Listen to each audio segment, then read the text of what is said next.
Hi guys, and welcome to Last Light Radio channel. Tonight we step into a land that looks wide open on paper and anything but simple under your boots. The forests seem endless, the rivers curl through cold morning mist, and the grasslands ripple like a dark green sea under a restless sky.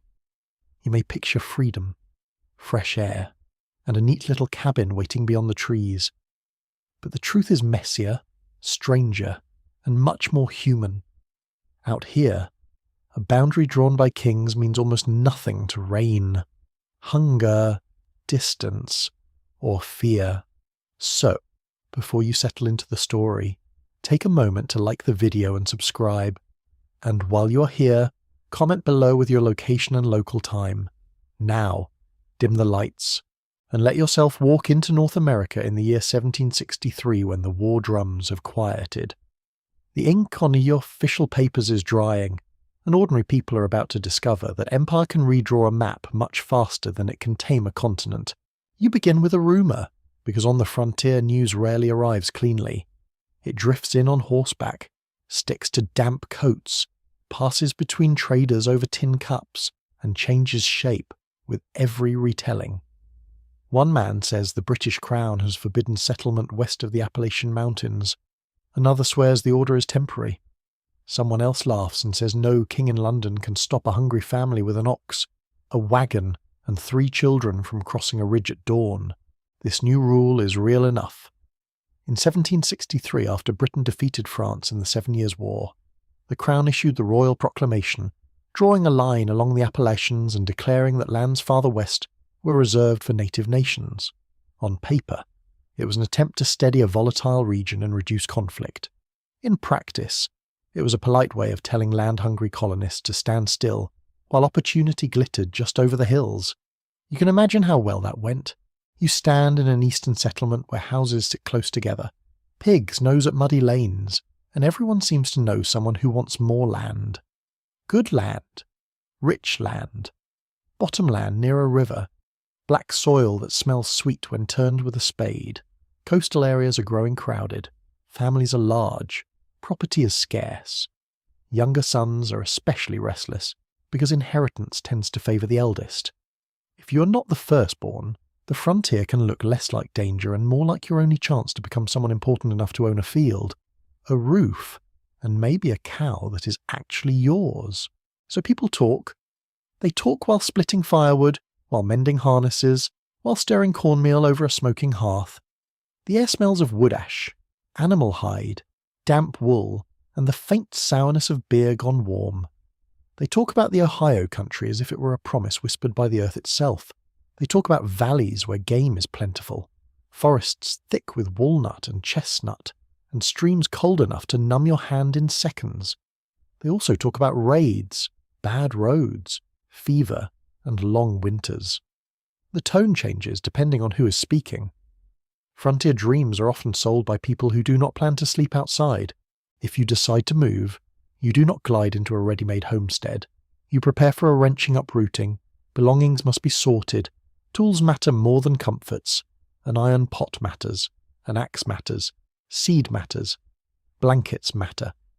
A spinning wheel might matter if there is room. A porcelain dish with a blue painted edge does not matter nearly as much, though someone may still wrap it in cloth and bring it anyway because even hard journeys leave room for sentiment. That is one of the little truths of history people forget. Humans carry memories in objects, even when those objects are absurdly fragile. The road west is not really a road in the polished sense. It is a sequence of ruts, river crossings, awkward inclines, and stretches of pure argument between wheel and ground. Your hands grow sore from lifting, pulling, steadying, and shoving. Leather creaks. Harness chains clink. Flies worry the animals without mercy. At night, smoke settles low, and the forest makes its own quiet republic of sounds. Crickets pulse. Branches crack somewhere beyond the firelight. An owl calls once, then again. You lie under rough cloth and wonder if the dark is merely dark or occupied by something with sharper teeth than yours. Many frontier families travel in small groups, because there is safety in numbers and comfort in shared labour. One wagon sinks, and everyone pushes. One child takes sick, and others fetch water. One horse bolts, and 4 men run after it, swearing with great dignity and no success. Yet even in company, the journey feels intimate in a harsh way. You smell wet earth after a sudden rain. You feel grit inside your stockings. You learn the texture of cold dawn air in valleys where mist sits thick as wool. You become aware of your body as a tool that must endure. When you finally enter the borderlands, as the idea of emptiness begins to dissolve, this is not vacant land waiting politely for newcomers.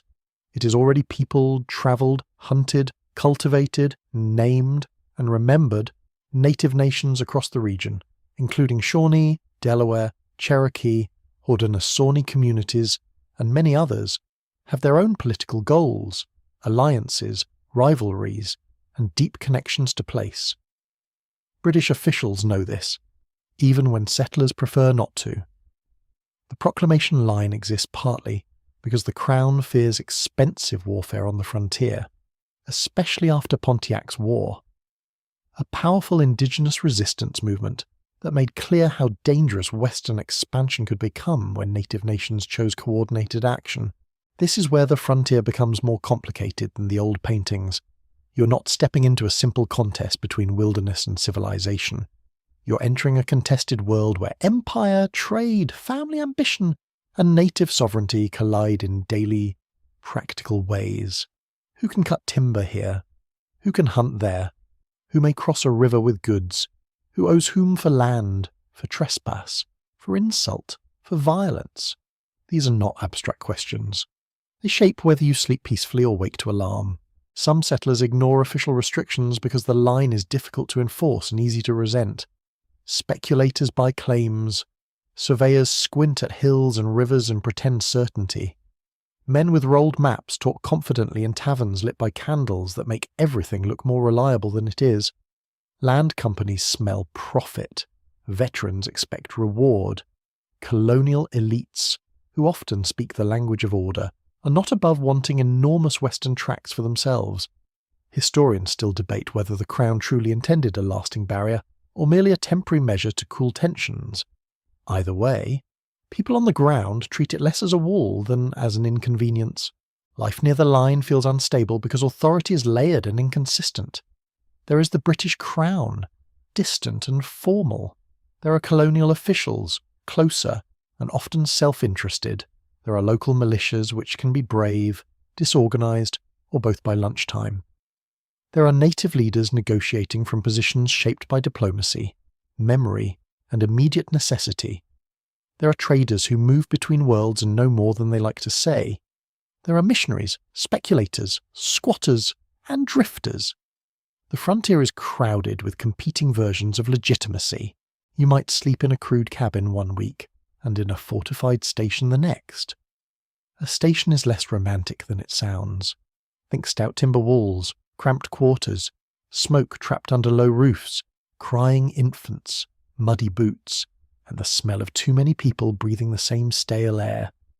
Yet behind those walls you may feel safer, or perhaps only less exposed.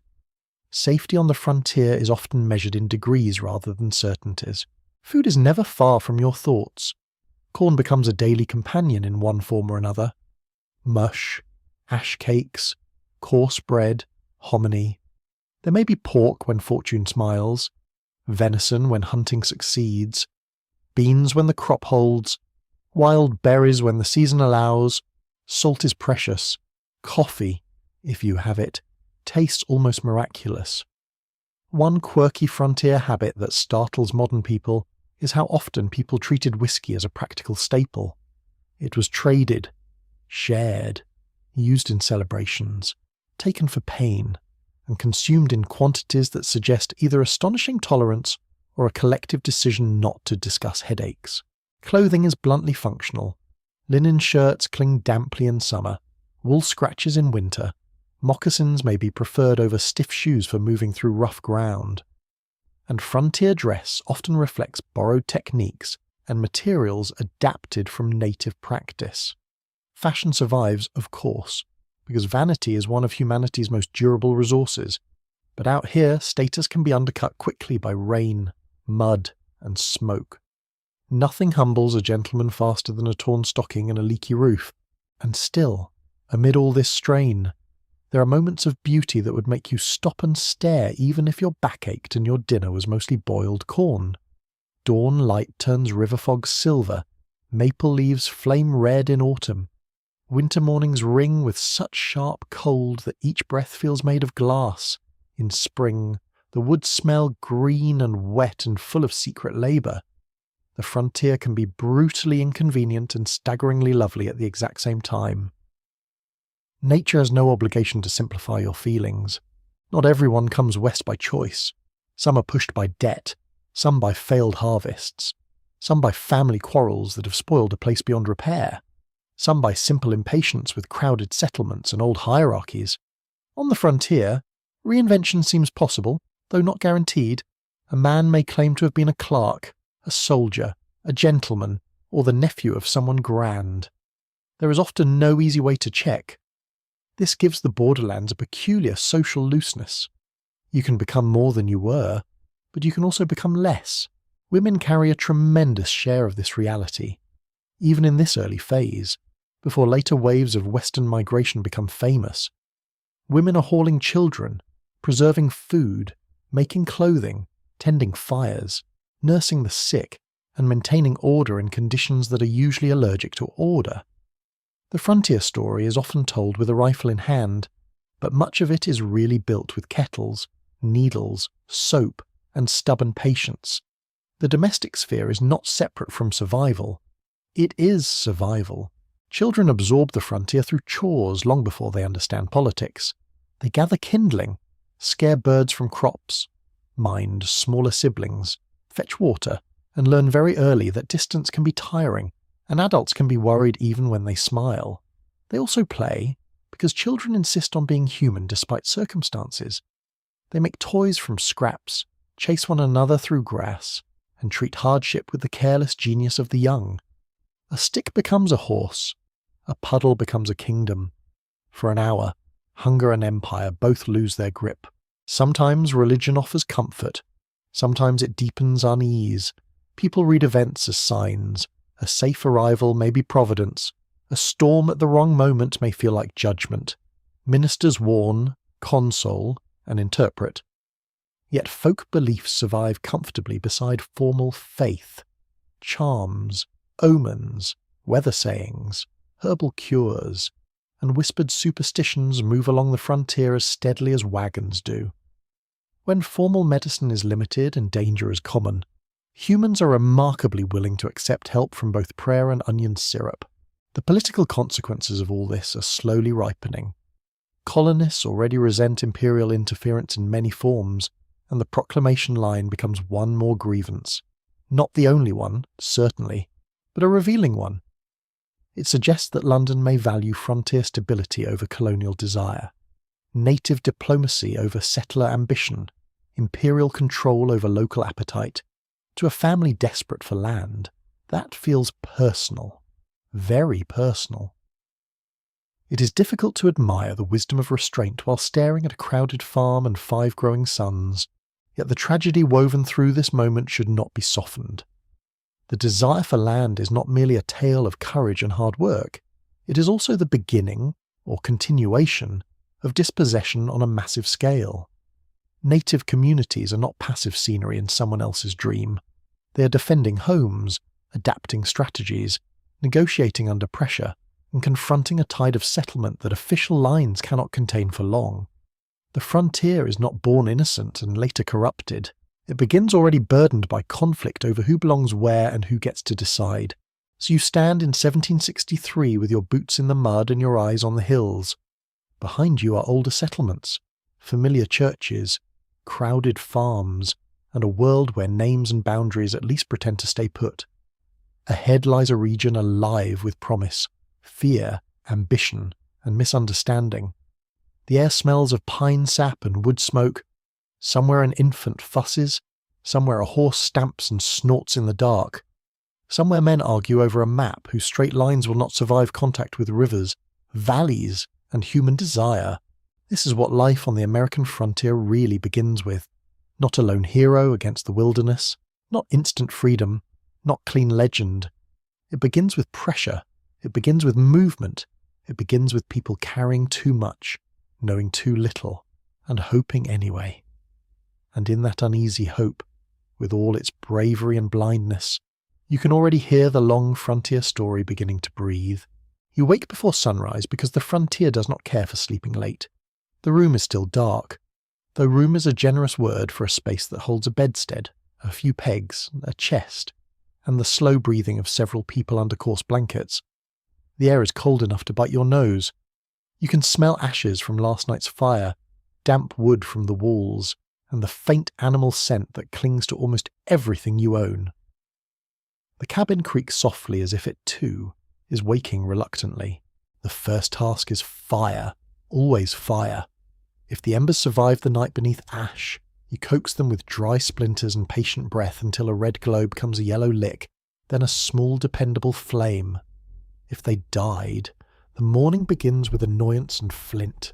There is no dramatic frontier music for this moment, just numb fingers, smoke in your eyes, and the private feeling that civilization is a fragile agreement between one human being and one stubborn pile of wood.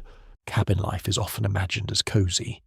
That is because many people have never shared a cramped log structure with smoke, fleas, and 4 damp pairs of stockings. A frontier cabin is shelter, which is not the same as comfort. The logs are rough, the gaps between them filled with clay, mud, moss, or bits of stone.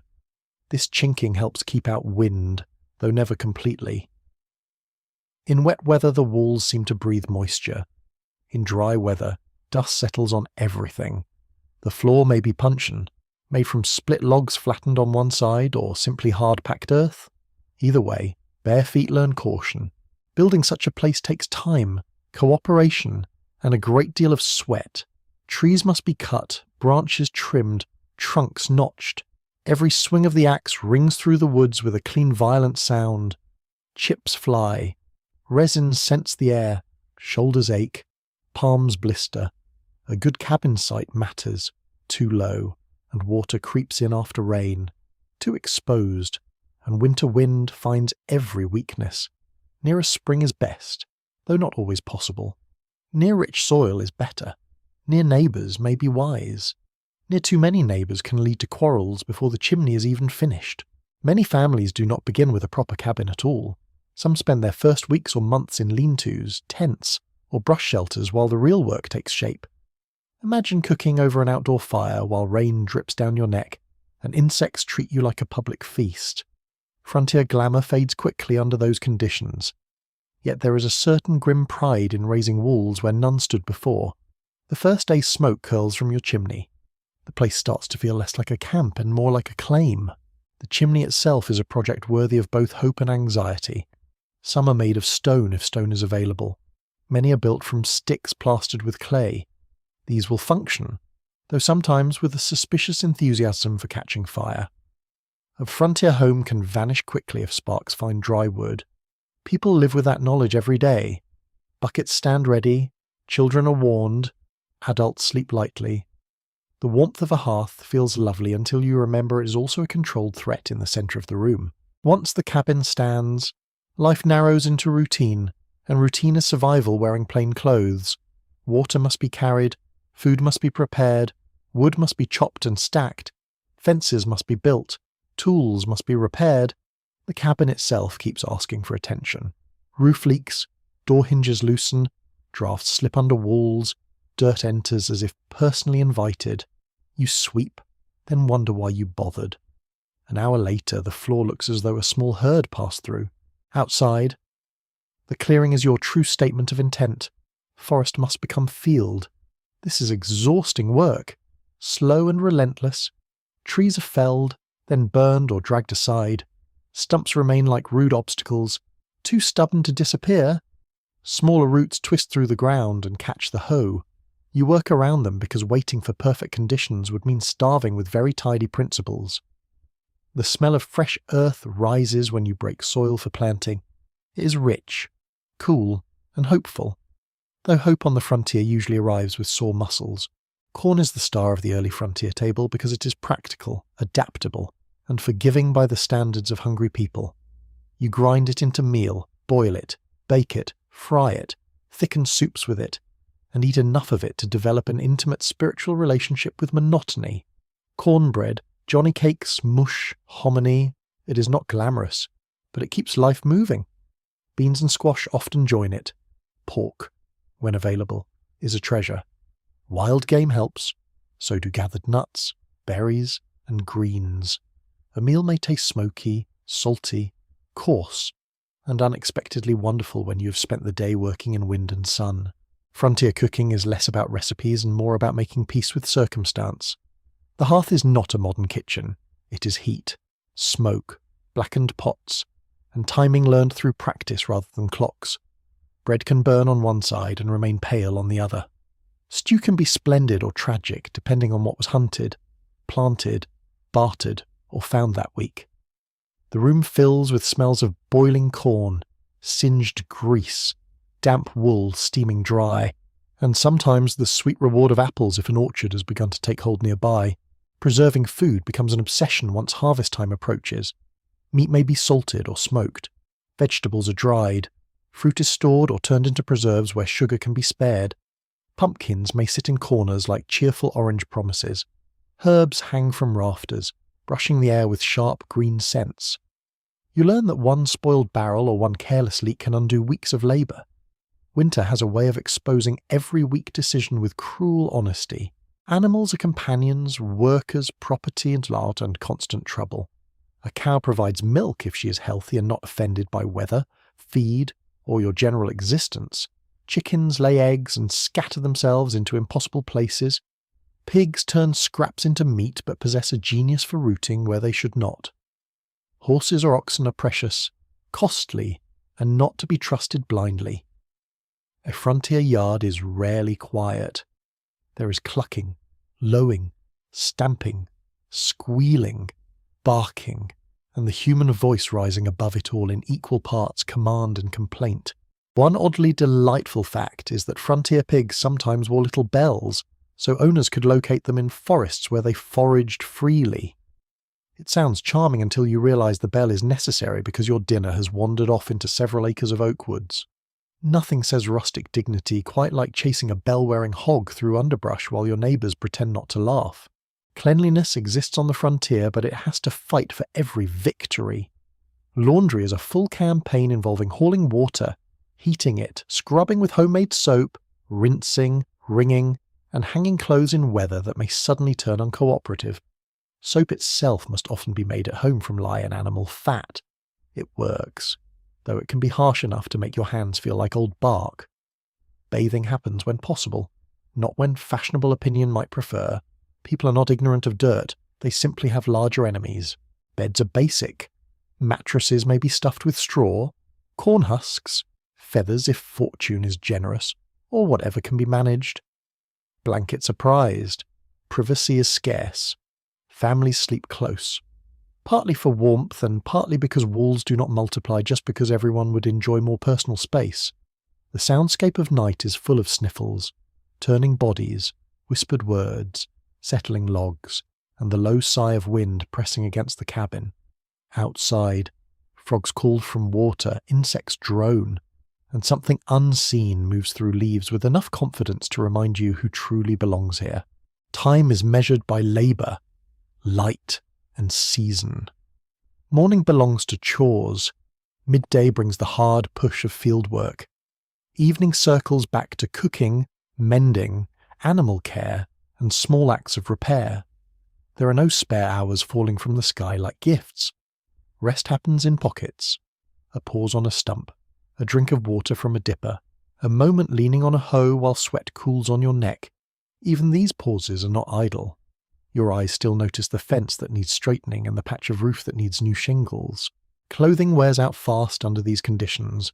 Shirts fray, aprons stain beyond redemption, trousers tear at the knee, moccasins or shoes soften, crack, and need patching. Spinning, weaving, sewing, knitting, and mending are not decorative skills. They keep bodies covered through rough work and colder months. Homespun cloth can feel rough against the skin, especially when new, but it carries a quiet pride. You can point to a garment and know the thread, the hands, and the long patience that made it. There is also the emotional weather of frontier domestic life, which shifts constantly. Some days the household moves like a practiced machine. Work is shared, meals appear on time, children behave almost suspiciously well, and the cabin seems nearly cheerful. Then one storm, one illness, one broken tool, or one failed hunt turns everything brittle. Tempers flare. Tears arrive without ceremony. Silence can be worse than shouting. Hard living does not produce saints. It produces tired people trying not to unravel. Still, ordinary pleasures survive. A good meal after a long day, a fiddle brought out at a gathering, a scrap of ribbon saved for best wear, a pipe in the evening, fresh butter, warm bread, a bed that does not collapse, a bluebird on the fence. Small happiness matters more in a place where large comfort is rare. People laugh more than legend sometimes admits. There is teasing, gossip, courting, storytelling, and the frontier's most dependable luxury: other people's company. Neighbours are invaluable because no household can do everything alone. Log rollings bring men together to raise buildings. Women gather for quilting, childbirth, and food preparation during intense seasons. Corn husking can become a social event complete with jokes, flirtation, and competition. Cooperation is practical, but it also relieves the ache of isolation. In thinly settled areas, the sight of another family's wagon or the sound of voices approaching can feel almost festive. Cabin interiors slowly gather evidence of permanence. Pegs hold hats and hunting bags, shelves display pewter spoons, crockery, or treasured books. Rifles rest within reach. Dried herbs darken overhead. A Bible may sit beside almanacs, sermons, or a school primer. Some homes include a simple table, stools, a cradle, and perhaps a rocking chair that squeaks in a way everyone learns to ignore. These details matter because frontier homes are not merely shelters from weather. They are arguments against chaos. The scholarly picture of cabin life is not always settled. Historians still disagree on how typical the iconic one-room log cabin truly was across different frontier regions and decades. Some cabins were temporary and crude, others became substantial homes with lofts, glass windows, or multiple rooms once families prospered. The frontier was never one single pattern stamped across a continent. Conditions changed with climate, ethnicity, wealth, local materials, and access to trade. But the central truth remains: domestic life demanded constant invention. Children fit into this world as workers far earlier than modern sensibilities would prefer. They fetch chips for kindling, gather eggs, scare crows from corn, card wool, carry water in small buckets, and learn to mind danger with unsettling speed. A child knows where the axe is. A child knows not to waste candles. A child may stand on a stool to stir a pot while listening for instructions from someone kneading dough. Games happen between responsibilities, not in place of them. Illness changes everything. A fever can turn a lively cabin into a place of whispers. Work falls behind at exactly the worst moment. Water must still be carried, animals still fed, wood still chopped. The smell of vinegar, herbs, and sweat hangs in the room. A wet cloth cools a forehead. Someone murmurs a prayer. Someone else stares at the fire too long. Frontier households are strong, but strength is not the same as safety. Weather remains the great unruly master. Summer presses heat through the cabin until the walls themselves seem tired. Flies gather. Thunderheads build in the afternoon, dark and swollen, then break with shocking force. Rain hammers the roof, mud swallows yards. Winter shrinks the world to smoke, snow, and the sharp need for warmth. Frost feathers the edges of small windows if you're lucky enough to have glass. If not, hide coverings rattle softly and let in rumour-like draughts. Spring arrives as mud and relief. Autumn smells of leaves, apples, and urgency. You learn, slowly and without romance, that frontier life is made less of grand adventure than of repeated acts of maintenance. You mend what tears, you patch what leaks, you save what can be saved. You plant again, you chop again, you cook again. You begin each day with work not because work is noble, though people say that often enough, but because unfinished tasks become problems with alarming speed. By evening the light softens through the doorway. Smoke lifts straight up if the air is still. The day's noise settles into a smaller circle of sounds. A spoon against a bowl, a baby sighing into sleep, crickets beginning outside, hands busy with mending while stories move around the room in a low gentle rhythm. Tiredness spreads through you like warm water. The cabin is rough. The food is plain. Your back complains.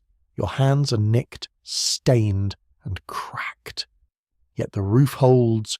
The fire burns. Supper is on the table. For this one quiet hour, that is enough to make the whole difficult enterprise feel possible. Morning on the frontier often begins with a sound before it reveals a face. Hoofbeats on damp ground. A dog barking near the tree line. The rattle of a cart on stones. Voices outside the cabin, low at first, then clearer as someone approaches the yard with purpose. Out here, another person is never just another person. A visitor might mean trade, gossip, warning, work, comfort, trouble, or all five before supper. Life on the frontier is never simply you against nature. It is also you among other human beings, each carrying their own needs, loyalties, habits, and very firm opinions. This is the part many simple frontier stories skip because it refuses to behave neatly. Settlers do not only confront forests and weather, they also live among native nations, traders, interpreters, missionaries, soldiers, drifters, enslaved people in some regions, free black families, land speculators, and migrants from different European backgrounds who can barely agree on how to pronounce the same river. The frontier is not an empty edge. It is a crowded contact zone where people meet one another in ways that are useful, tense, intimate, suspicious, and sometimes unexpectedly ordinary. You feel this first through trade. Trade reaches across boundaries faster than trust does. A cabin needs iron, salt, powder, cloth, tools, and sometimes information, which may be the most valuable commodity of all. Native communities trade deerskins, furs, food, guidance, and crafted goods.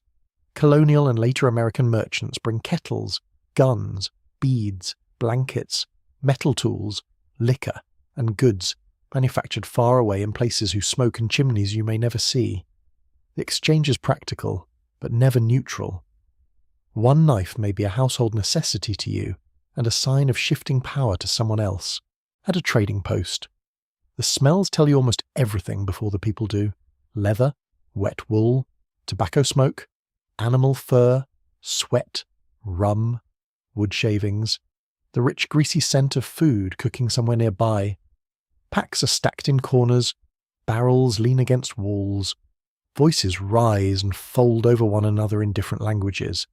Some conversations are blunt and direct. Others pass through interpreters with careful pauses, which can make a simple bargain feel like a small diplomatic event. A frontier marketplace hums with need, calculation, and the polite fiction that everyone is equally positioned at the table. They are not. Trade relationships can be cooperative and deeply unequal at the same time. Native nations are skilled negotiators with long traditions of exchange and alliance. They know the value of goods and the power of access. They also know that Europeans and Euro-Americans often want more than commerce. They want land, influence, military advantage, and leverage over travel routes. A bundle of pelts or a sack of corn may sit in front of you on a counter, but behind it are larger questions about territory, sovereignty, and survival. Still, daily life requires compromise. Many frontier settlers learn from native neighbours in ways they do not always admit gracefully. They borrow methods for growing crops suited to local conditions. They learn trails, river routes, hunting practices, medicinal uses for plants, and practical adaptations in clothing and shelter. Moccasins are not a theatrical frontier accessory. They are sensible footwear. Corn cultivation is not a quaint background detail. It is a lifeline. Even the pace at which some settlers move through unfamiliar land depends on native knowledge. Whether acknowledged or quietly absorbed, you notice this especially in food. A frontier table is shaped by exchange more than legend likes to admit. Corn, beans, squash, maple sugar, wild rice in some regions, berries, and game all move through networks of knowledge older than the colonies. One odd but memorable frontier tidbit is that some travellers became extremely fond of bear oil, using it not only for cooking but also as a hairdressing. It had a reputation for making hair glossy. The frontier was apparently not too wild for vanity. History keeps its little surprises tucked in the corners, yet helpful exchange exists alongside fear, and fear can poison even familiar contact. Settler families may depend on trade with native communities and still dread rumours of attack. Native villages may welcome commerce and still view nearby settlements as dangerous signs of coming dispossession. A peaceful visit can be interpreted through layers of earlier violence, broken promises, and fresh anxiety. One unexpected horseback arrival can send children indoors, hands toward rifles, and conversations into whispers. On the frontier, memory travels with everyone. Diplomacy matters because blunt force is expensive and uncertain. Native leaders, British officials, colonial representatives, and later American authorities engage in endless negotiations over land, hunting rights, military alliances, travel, and compensation for damage or trespass. Treaties are made with ceremony and often broken with convenience. The frontier produces piles of paper and very little permanence. A line drawn in ink may be ignored in the field by the next season, which would be funny if the consequences were not so brutal. Some meetings are highly formal, gifts are exchanged, speeches are delivered with impressive patience, belts, medals, wampum, written documents, pipes, and symbolic gestures carry political meaning. Other encounters are almost painfully local. A settler lets livestock stray into a native cornfield. Hunters cross into the wrong area. A trader cheats someone. A young man gets drunk and insulting. A horse goes missing. A rumour grows teeth. Large conflict is often born from small incidents that would sound embarrassingly petty if they did not sit inside a much larger struggle. Living in such a region sharpens your attention to behaviour. Who arrives openly and who lingers at the edge of the yard, who speaks first, who accepts food, who avoids eye contact, who seems at ease, who seems to be measuring the place. Hospitality is important, but it is rarely innocent. Offering a meal, a place by the fire, or a cup of drink can be kindness, diplomacy, or strategic caution. Sometimes all three. Frontier etiquette is a practical language. You learn it because misunderstanding can cost more than embarrassment. Interpreters become crucial figures in this world. Some know several languages, some are mixed heritage, some are traders who learned through necessity, some serve governments, some serve whoever pays. Their position is oddly powerful and often precarious. They are expected to translate not just words but intention, tone, custom, and political nuance, which is asking rather a lot from any mortal person. One poor phrase can sour a negotiation. One elegant phrase can save it. Historians still argue about how often frontier interpreters shaped policy itself, rather than merely relaying it. It is a fair question, because language control is never a small thing. Religion enters these encounters too, usually carrying both sincere conviction and cultural arrogance. Missionaries travel into frontier zones hoping to convert native peoples, reform settlers, or both.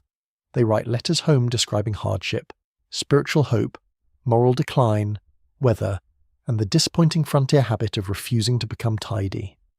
Some native communities engage with missionary efforts selectively, strategically, or skeptically.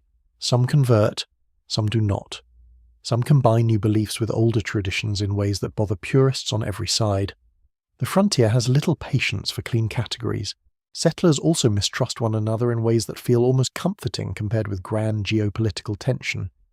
Not every frontier neighbour is a friend. One family may be German-speaking, another Scots-Irish, another English, another Dutch, and each may carry customs the others find odd, amusing, or deeply annoying. Arguments erupt over fences, wandering livestock, timber rights, debt, water access, and the precise meaning of honesty in a trade. Community is necessary. Community is also exhausting. Living close to others on difficult ground tends to polish small irritations into shining grievances. And yet social life persists because humans are stubbornly social creatures even when surrounded by mud and uncertainty. Raising a barn, harvesting a field, attending a wedding, sharing a meal after a hunting trip, gathering for worship, or keeping watch together during tense periods all create a network of obligation. You may dislike a neighbour's politics, manners, or suspiciously lazy sons, but if that neighbour's house catches fire, you run with buckets. Mutual dependence softens some divisions. Not all of them, just enough to keep a settlement breathing. Frontier children absorb these complexities without fully understanding them. They hear names of native nations spoken in tones that shift from admiration to fear in the space of a sentence. They watch adults trade politely with people they later discuss nervously at the hearth. They learn words from other languages, then forget where they came from. They may play with children from another community on one occasion, and hide indoors during a tense week on another. Childhood on the frontier is full of these strange mixed messages. The world is broader than they can grasp, but it presses on them anyway. Women often handle a remarkable amount of this cross-cultural daily contact. They barter food, exchange household knowledge, nurse the sick, host travellers, and maintain forms of practical communication that official records barely notice. A woman who swaps seeds, recipes, remedies, or textile skills across cultural lines may be doing as much real frontier diplomacy as a man at a treaty table, though posterity is much fonder of the treaty table. Domestic spaces matter politically because they shape who is fed, welcomed, observed, and remembered. There are also people who live between worlds in more literal ways. Mixed ancestry families, long-term traders, interpreters, and captives who remain or return all complicate the simplistic picture of separate communities glaring at one another from opposite banks of a river. The frontier contains marriages, kinship ties, adoptions, friendships, and shared practices that do not fit clean patriotic stories later told by either side. These relationships can offer stability, but they can also place individuals under intense pressure when conflict sharpens and everyone demands a single loyalty. Captivity narratives become one of the frontier's most famous genres, though they are often exaggerated, reshaped, or filtered through political agendas. Some captives suffer terribly, some are ransomed, some are adopted into native communities and later resist returning to settler life, which confuses officials and relatives to a remarkable degree. The scholarly debate around these stories is lively because they reveal both real trauma and the tendency of frontier societies to turn individual experiences into moral theatre. People want captivity tales to prove something larger. Often the truth is more tangled. Military presence adds another layer of strain. Forts rise in strategic places, bringing soldiers, supplies, regulations, and the comforting illusion that discipline can master geography. Soldiers buy food, court local women, drink too much, brawl, enforce policy unevenly, and spread news. A fort can be a commercial hub as much as a defensive structure. It can also be a magnet for anxiety, since no one builds one merely because life is going splendidly.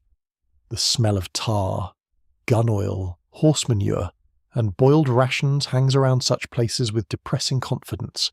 When violence comes, it rarely behaves like the theatrical frontier myths.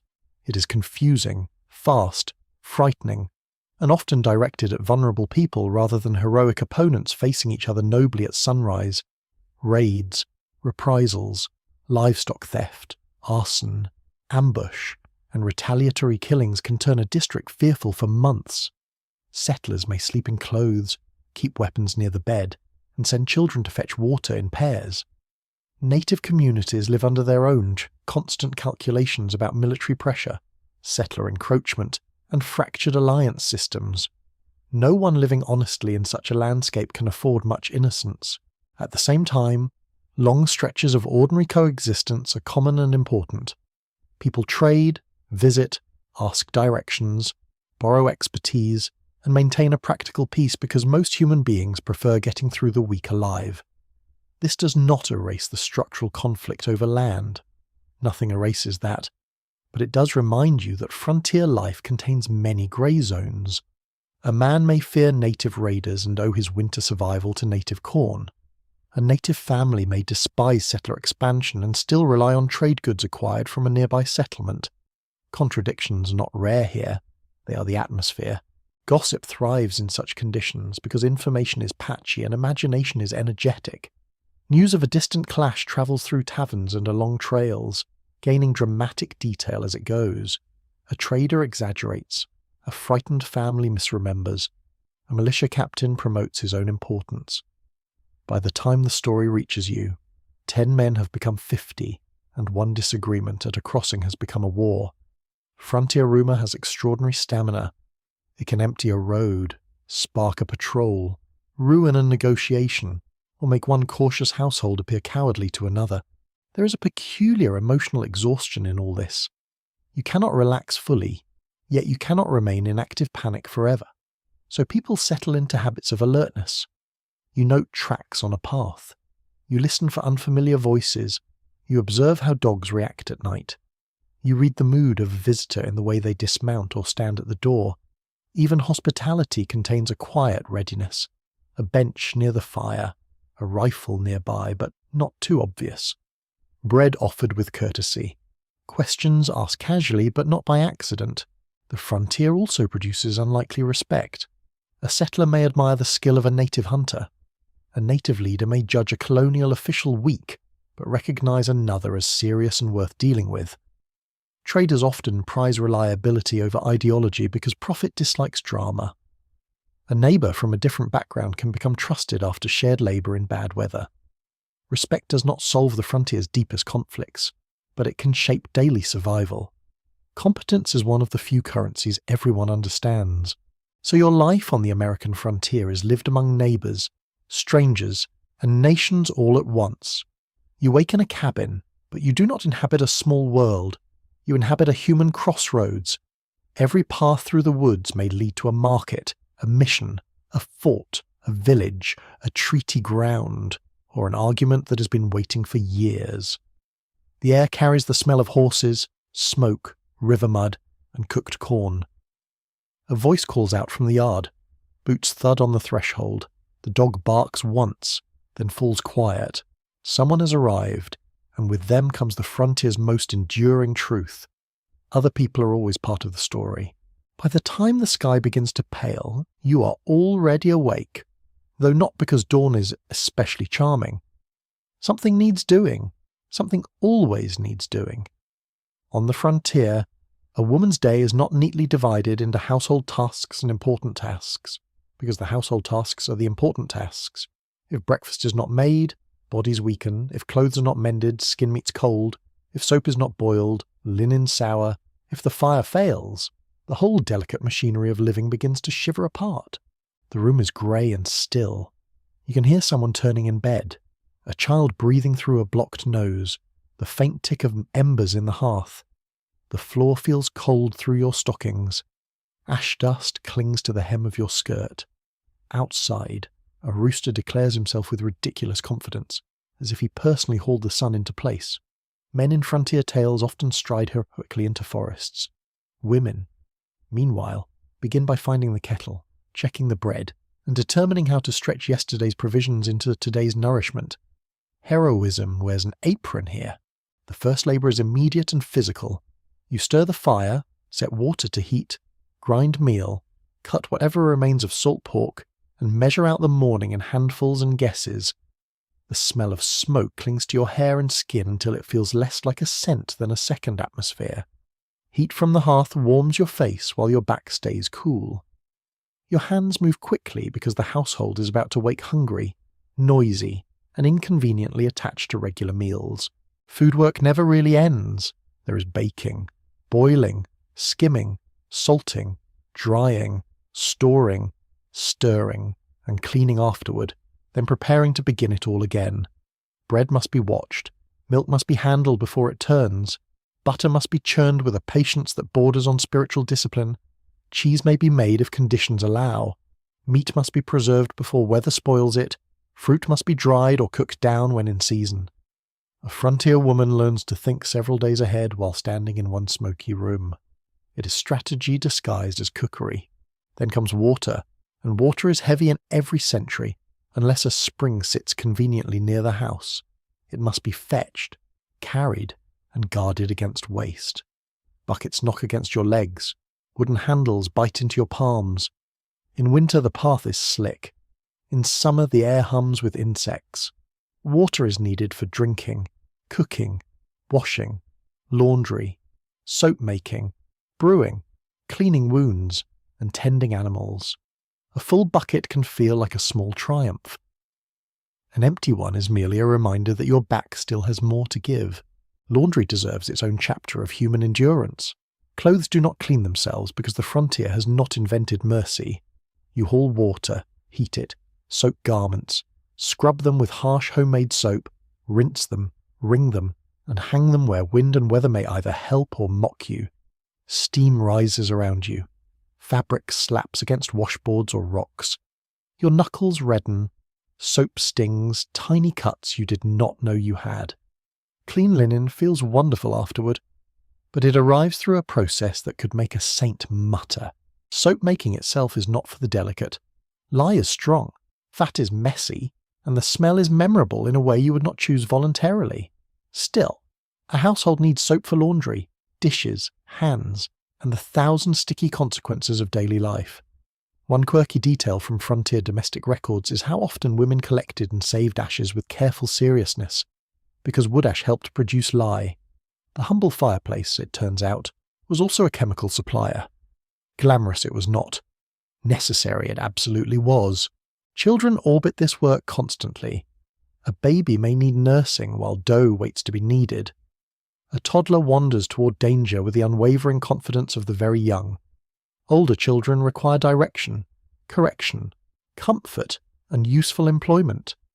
You teach while working because there is no spare classroom hidden behind the cabin.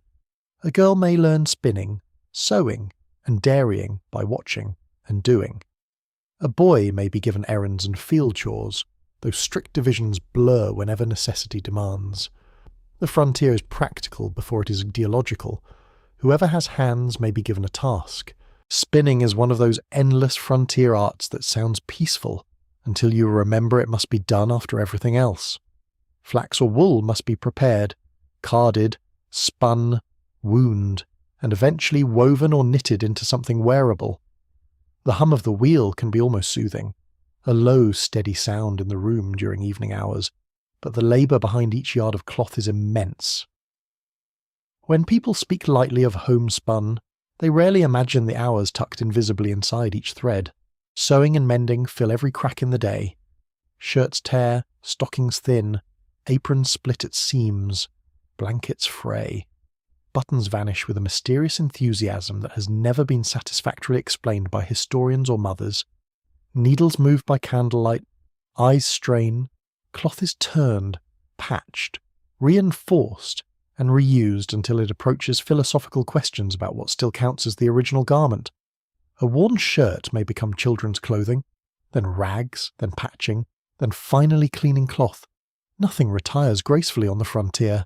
Women also manage stores and scarcity with astonishing precision.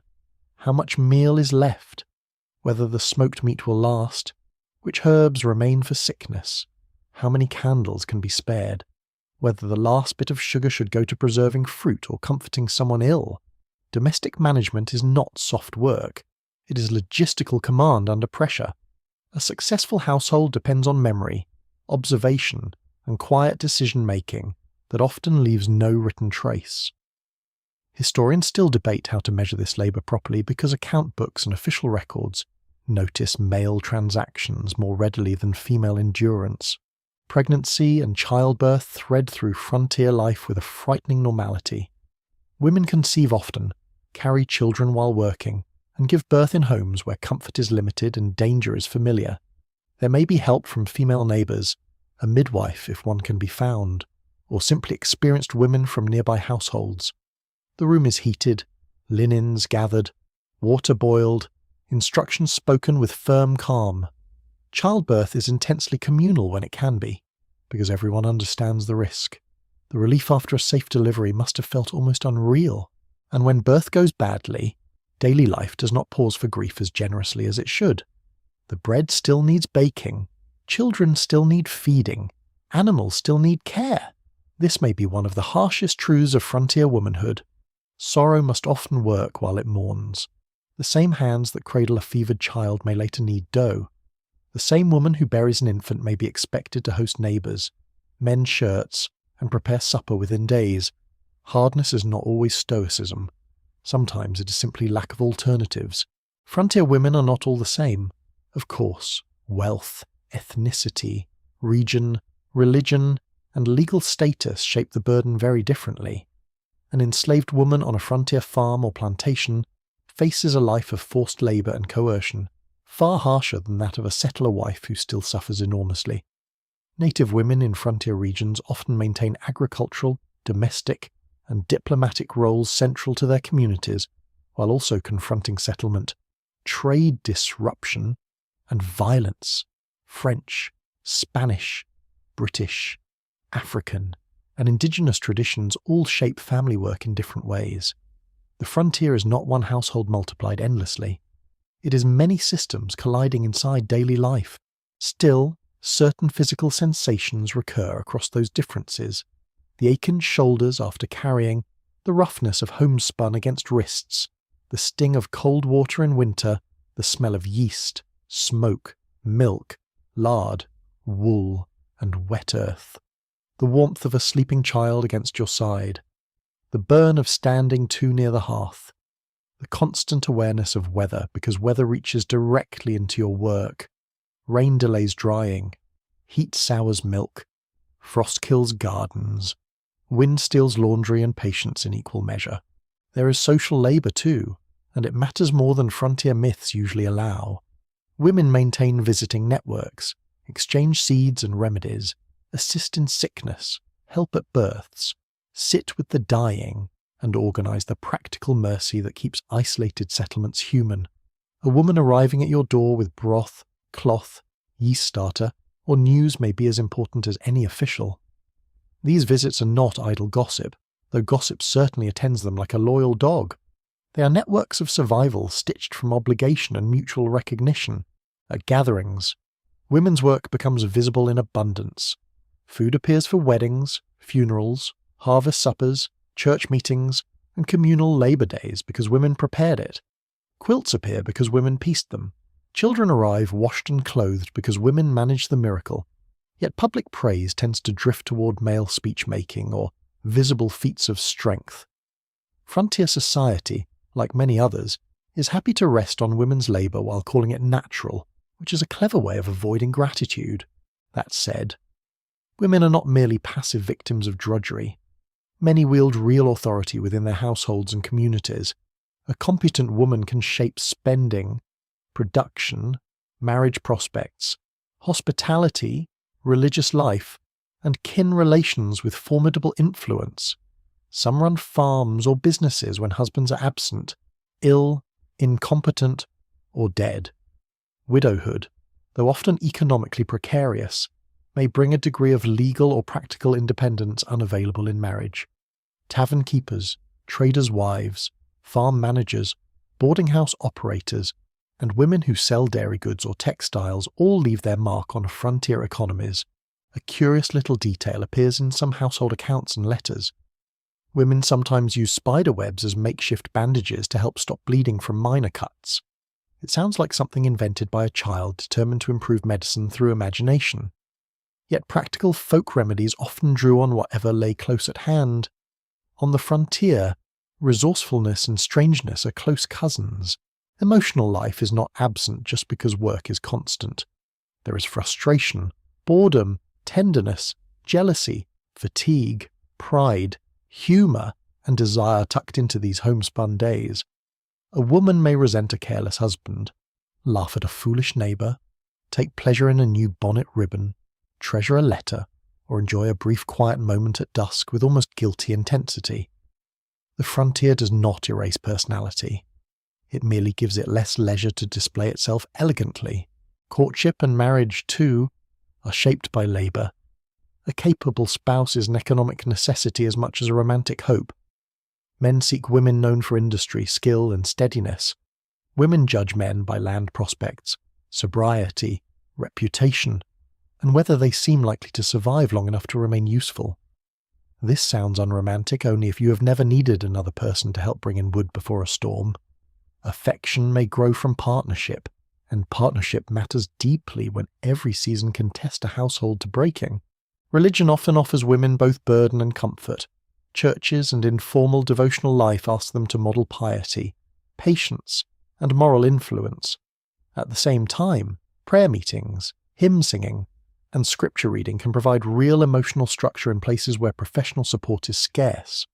Women frequently become guardians of household faith, teaching children, preserving ritual habits, and interpreting suffering through spiritual language. Whether that brings peace or pressure likely depends on the day. Illness exposes female labour in its rawest form.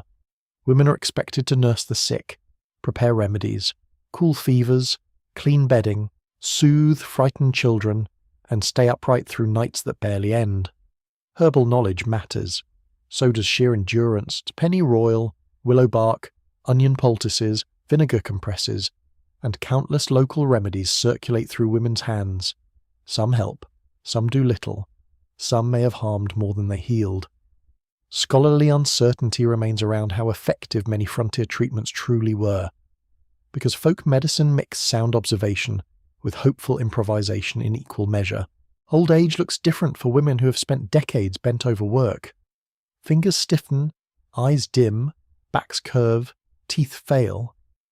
Yet older women often hold authority that younger ones do not. They know recipes without measuring, births without panic, weather signs without consulting anyone, and kin relations with unnerving accuracy. An elder woman can settle disputes, advise brides, direct sick rooms, and judge the quality of butter with terrifying honesty. She may no longer carry as much, but the household still leans on her. What makes this life especially relentless is its invisibility, even while it sustains everything. Clearing fields is dramatic. Building cabins is visible. Hunting produces stories. Women's work disappears into finished meals, clean shirts, healthy children, preserved food, and houses that continue to function. Success leaves little spectacle behind. Failure, however, becomes obvious immediately. Let the bread run out, the milk spoil, the laundry rot, or the children go ragged, and everyone notices at once. That is a rather unfair system, but the frontier was not famous for its fairness. By evening, after the cooking and cleaning and mending and tending, there may be a brief softening of the day. The light goes golden near the doorway. A child falls asleep against your arm. The spinning wheel turns with a gentler rhythm. Outside, insects sing in the grass and a cow shifts in the yard. Your hands smell faintly of soap, flour and smoke. They are tired hands, reddened, roughened, and immensely skilled. The room you helped hold together breathes around you in low domestic sounds.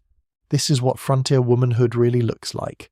Not decorative bravery, not a smiling figure in a neat bonnet standing beside someone else's adventure. It is a life of repeated essential acts, done under pressure, often without praise, and with a competence so constant it can almost be mistaken for silence. The frontier rests on that silence more than it admits, and in the glow of the hearth, with the day's work finally loosening its grip, you can feel just how much of this world was carried forward by women who are far too busy to waste time calling themselves remarkable. You begin as useful as soon as you can stand steadily, which is not the sort of childhood slogan that fits neatly on a sampler, but it describes frontier life perfectly. The day does not wait for you to become older, wiser, or especially enthusiastic. It simply arrives. The rooster shouts. The fire needs tending. Someone hands you a bucket, a broom, a bundle of kindling, or a smaller child who should not be allowed near the door alone. Before you can spell duty, you are living inside it. A frontier child wakes into a world ruled by necessity. The cabin smells of smoke, stale wool, damp leather, and the breakfast already starting at the hearth. Morning light pushes through cracks in shutters or around a hanging cloth at the window. The floor feels cool. The washwater feels colder. You dress quickly because no one is interested in prolonged negotiations with laziness, especially before sunrise. Adults may love you dearly, but they also need the eggs collected before the hens become offended and the cows milked before they become impossible. Children are not ornamental in this setting. They are workers in training, and then simply workers. Small hands gather chips for firewood, shell peas, scare birds from the corn, carry messages to neighbours, and fetch herbs from the garden. Bigger children lead cows, split lighter wood, help hoe fields, card wool, hold skeins for winding, and mind younger siblings with a seriousness that would startle many modern parents. Play exists. Yes. But it slips between chores like sunlight through branches. Free time is less a scheduled block than a happy accident. You learn quickly that every season changes your responsibilities. Spring means planting, fence repair, lambing or calving if the household keeps stock, and the endless muddy business of bringing a place back to order after winter. Summer brings weeding, hauling water, berry gathering, haymaking, and the sort of heat that makes shirts cling to your back and tempers go thin by afternoon. Autumn is a whirlwind of harvest, preserving, husking, and gathering everything that must last until next green growth. Winter pulls you indoors more often, which does not mean ease. It means mending, spinning, feeding stock, hauling wood, and trying not to go mad from damp boots and close quarters. Schooling on the frontier exists in a hopeful, irregular way. Some children attend subscription schools, where parents pay a teacher in money, produce, firewood, labour, or whatever else can be spared. Some sit in rough log schoolhouses with puncheon floors and benches hard enough to make any lesson memorable for physical reasons alone. Some learn at home from parents, older siblings, ministers, or anyone in the district who can read well enough to stay one page ahead. Some learn almost nothing formally because distance, poverty, labour demands, or simple bad luck keep education out of reach. A frontier schoolhouse is not grand. It smells of smoke, ink, wet wool, and the collected patience of tired children.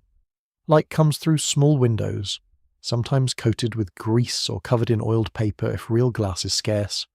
A fire burns in colder months, warming the lucky few near it while those farther away learn resilience through numb fingers. Lessons often rely on memorization. You recite the alphabet, spell words aloud, copy letters onto slates, and stumble through reading from primers, the Bible, or whatever books the community can gather. Noise is constant. Boots scrape. A baby cries if the teacher boards with a family that has one. Someone coughs. Someone whispers. Someone is always trying to poke someone else with something.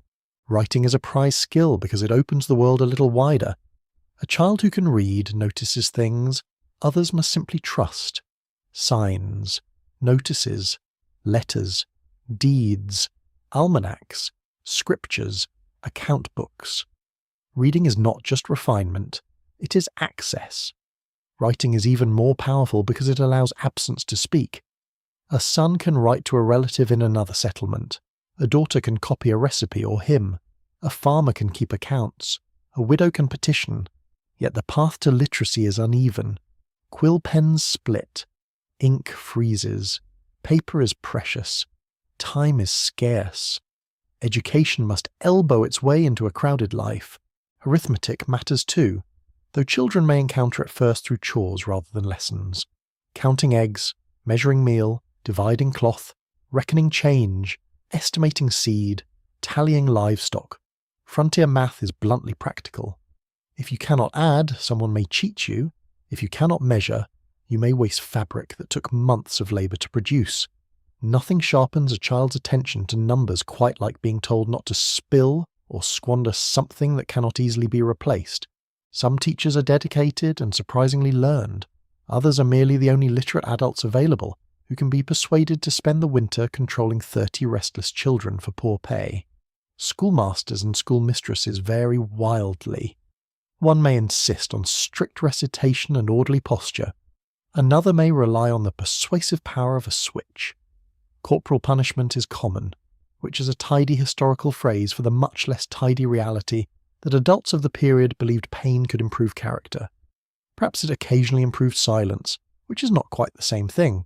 Children learn from books, but they also learn from weather, animals, tools, and adults who are too busy to explain things twice. You learn the sound a healthy hen makes and the strange stillness of one that will not lay. You learn how fresh milk smells compared with milk on the turn. You learn which mushrooms not to touch, which berry canes scratch hardest, and how quickly creek water numbs your hands in late autumn. You learn that an axe must be respected and that geese are, for reasons of their own, often furious. The frontier educates every sense. One wonderfully odd detail from old school accounts is the use of hornbooks, small learning aids with a sheet of printed text protected by a thin, transparent layer, often actual horn. Imagine beginning your literacy journey by holding something that looks part book and part kitchen utensil. It is both practical and slightly medieval, which feels right for a place where educational ambition often had to improvise with whatever materials were at hand. Games and toys are homemade more often than bought. A doll may be stitched from scraps and stuffed with wool or rags. A hoop rolled with a stick can occupy an afternoon.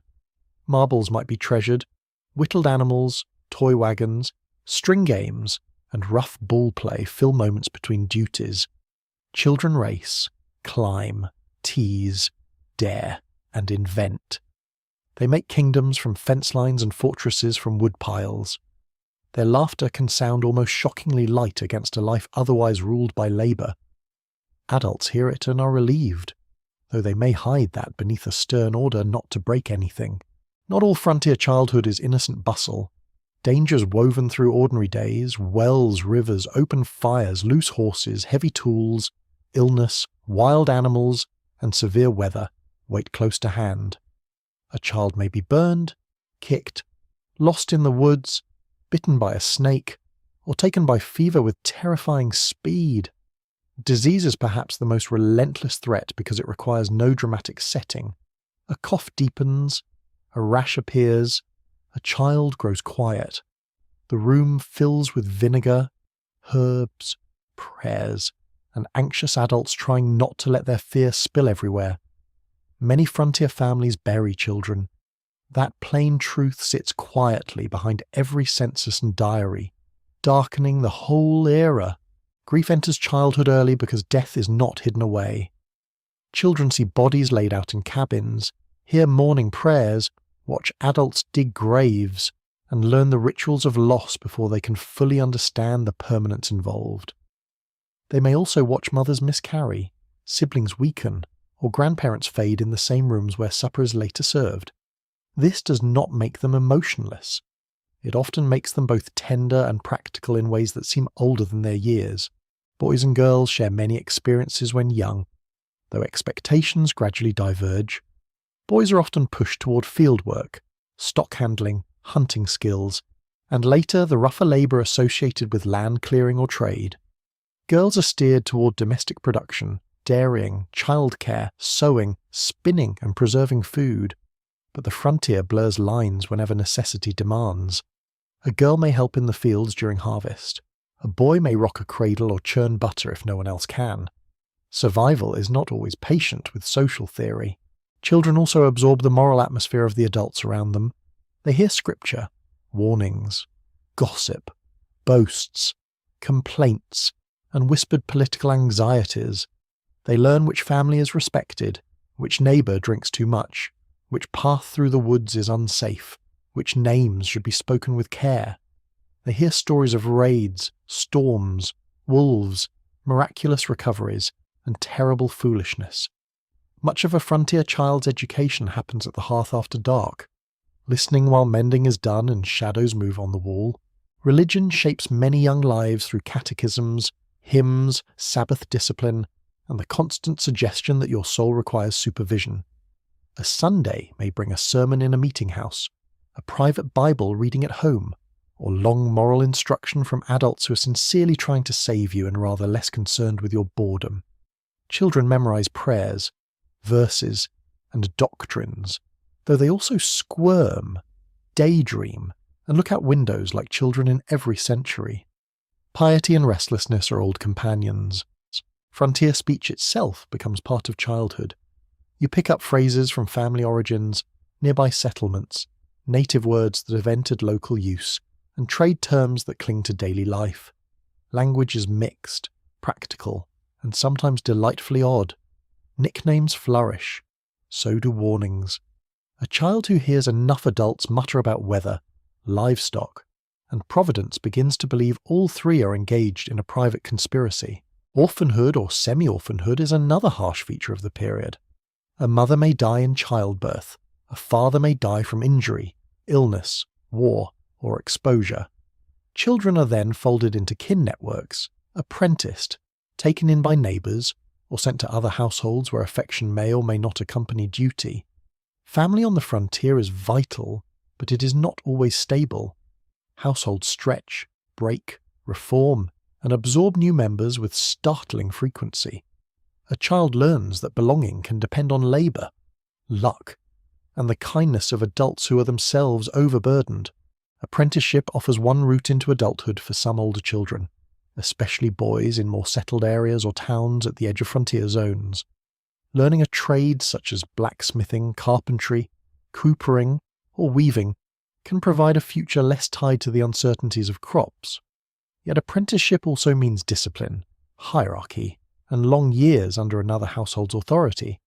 Freedom comes slowly. The frontier promises independence while keeping most young people firmly under someone else's command for quite a while. There are, however, moments of wonder that belong especially to childhood. Fireflies over a field at dusk, snow so deep it transforms the world into silence. The first taste of maple sugar, a new foal stumbling to its feet, river mist lifting from cold water at sunrise, the smell of apples stored in straw, the creak of a sled over packed snow. These sensations settle into memory with unusual force because they arrive in a life where beauty is never packaged for entertainment. It simply appears, sudden and uninvited, doing chores. Scholars still disagree about how harsh frontier childhood was in comparison with rural childhood elsewhere. Because memory is slippery and sources often reflect nostalgia or moral agenda. Some former children remembered adventure, freedom, and useful independence. Others remembered relentless work, fear, and lack of schooling. Both can be true. A child may race through meadows with absolute joy in the afternoon and haul water in tears by evening. Human experience rarely stays politely in one category. Teenage years bring a sharper sense of self and a sharper sense of limitation. A young person begins to think of courtship, wages, land, migration, and reputation. A boy may long for his own acreage. A girl may weigh prospects with cool, practical intelligence beneath outward modesty. Dances, quilting bees, singing schools, and church gatherings become social theatres where futures are quietly examined. Clothing is brushed, hair is arranged, glances are exchanged. Even in a rough country, youth still finds a way to be dramatic. The transition to adulthood can happen with dismaying speed. One illness, one death, one marriage, one move, and the child who was chasing chickens last year is now responsible for a household task that cannot fail. Frontier society grants competence early because it has no choice. That competence can build confidence, but it can also steal ease. Many children grow sturdy, observant, and self-possessed. They also lose the luxury of being useless for very long. By nightfall, the lessons of the day settle into your bones. Your fingers smell of milk, cedar shavings, or ink, depending on which duties claimed you. Your feet ache. The lamp flame trembles. Someone nearby recites a verse one last time or whispers a prayer into the dark. Outside, insects sing or wind moves against the cabin wall. Inside, adults talk softly about weather, debts, crops, and neighbours, assuming you're too sleepy to notice. But you notice everything. This is what childhood on the frontier really means. You are loved, but you are needed. You are taught, but not always in school. You are given chores before choices and responsibilities before certainty. The world that forms you is hard, sensory, busy, and close. It smells of smoke and bread, ink and mud, wool and summer grass. It demands that you grow quickly, and so you do, carrying in your small hands the early shape of a life that has no interest in waiting. Night makes the frontier feel more honest.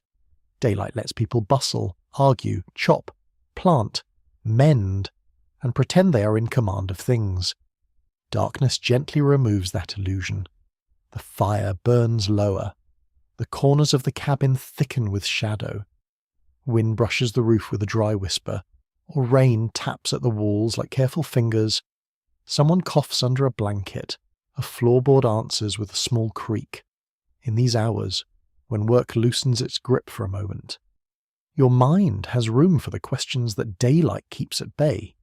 Why did the child sicken so fast? Why did the cow fail after seeming strong? Why did the storm strike that tree and not another? Why did your neighbour recover while your brother did not? Frontier life is full of effort, but it is also full of mystery, and mystery makes people reach for meaning. Religion offers one path toward that meaning. On the American frontier, formal faith travels with settlers in Bibles, sermons, hymn books, remembered prayers, and the determined hope that God has not abandoned these distant places. Ministers arrive when they can, and sometimes when they absolutely should not have attempted the road.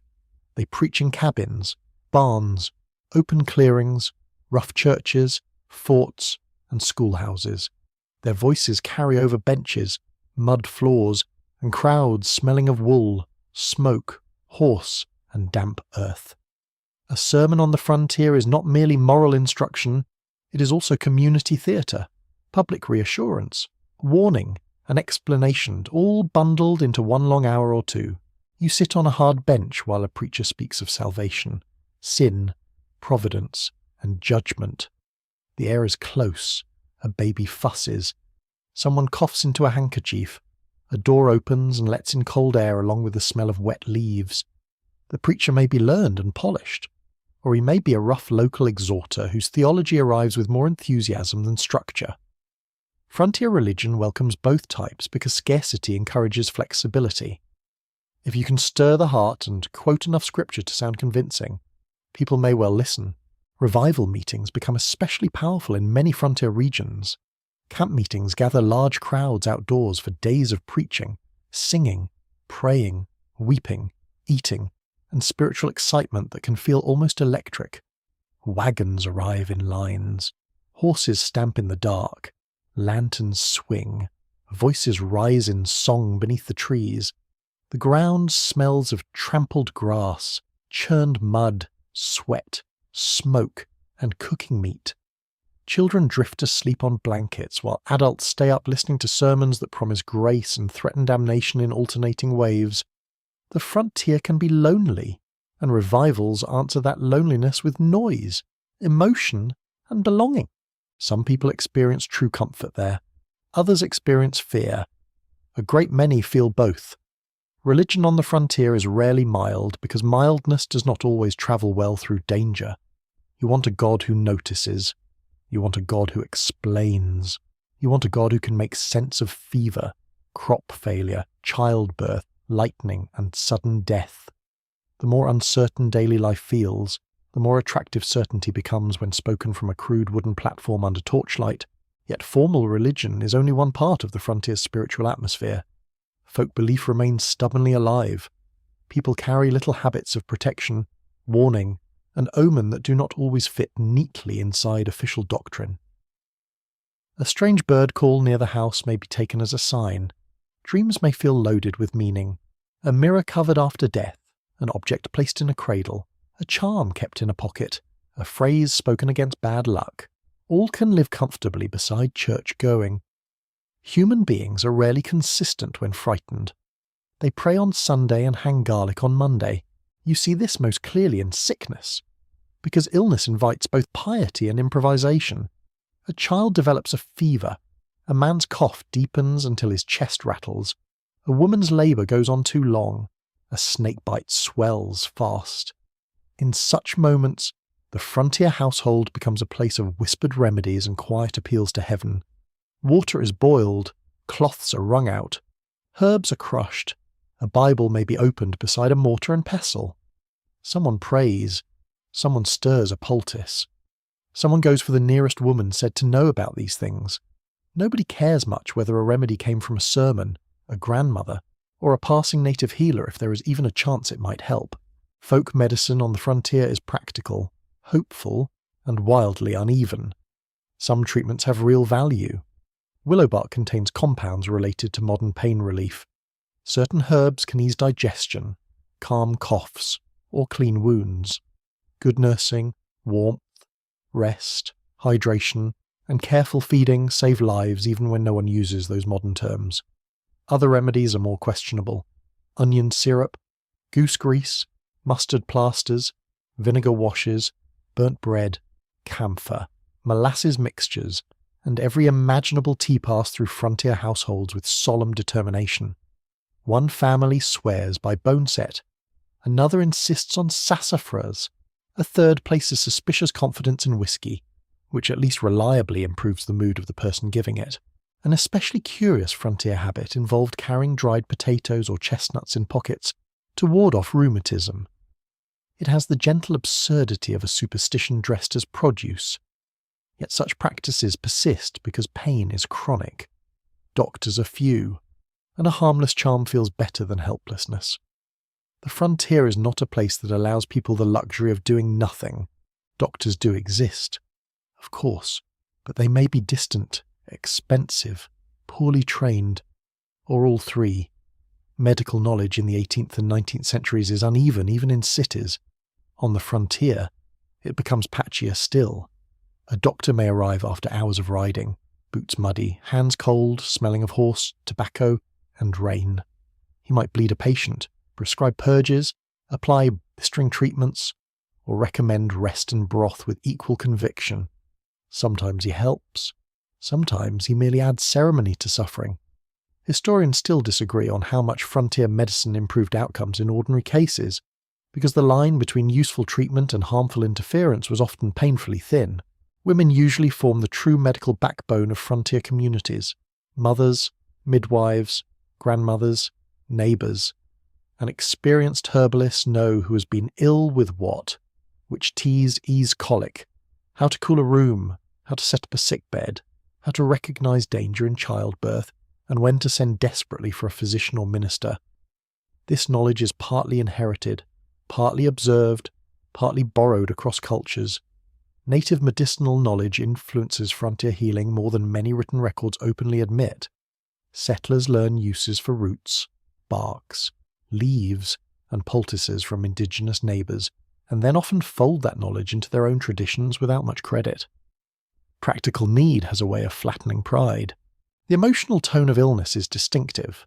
A frontier sick room smells of vinegar, sweat, wet cloth, stale fire smoke, herbs steeping in hot water, and fear kept quiet for the sake of the patient. You hear the clink of a spoon in a cup, the rustle of linens, the murmur of instructions, the heavy pause after a cough. Light from the hearth or a tallow candle throws moving shadows on the wall. Time stretches oddly. An hour can feel like a night can feel like a season. Everyone in the room begins to listen for tiny signs. Easier breathing, less heat in the skin. A sip swallowed, a glance recognised. Hope becomes microscopic. When hope fails, a religion supplies language for grief. Ministers speak of God's will, heavenly rest, and the shortness of earthly life. Families pray over the dying. Hymns are sung in quiet voices. Passages are read aloud for comfort. These rituals do not erase pain, but they give it shape. On a frontier where death is common, shape matters. Without it, sorrow might simply drift through the cabin like smoke and never leave. Fear on the frontier is not only fear of disease, it is fear of weather, fire, violence, isolation, crop failure, and bad luck that seems to arrive in clusters. A barn burns. Then a child falls sick. Then a horse goes lame. After the third blow, even practical people begin to wonder whether something more than chance is at work. Some speak of judgment, some of testing, some of cursed ground or evil eyes or unhappy providence. Official religion may scold such thinking, but anxiety is creative. It dislikes empty space and fills it quickly. Storms are especially fertile ground for belief. Lightning feels personal when it strikes so near your roof that the air itself seems to split. Thunder rolls over hills with enough force to rattle dishes and nerves. Wind shoves at shutters. Rain hammers fields you cannot protect. Hail can flatten hope in minutes. A frontier storm is sensory argument turned violent.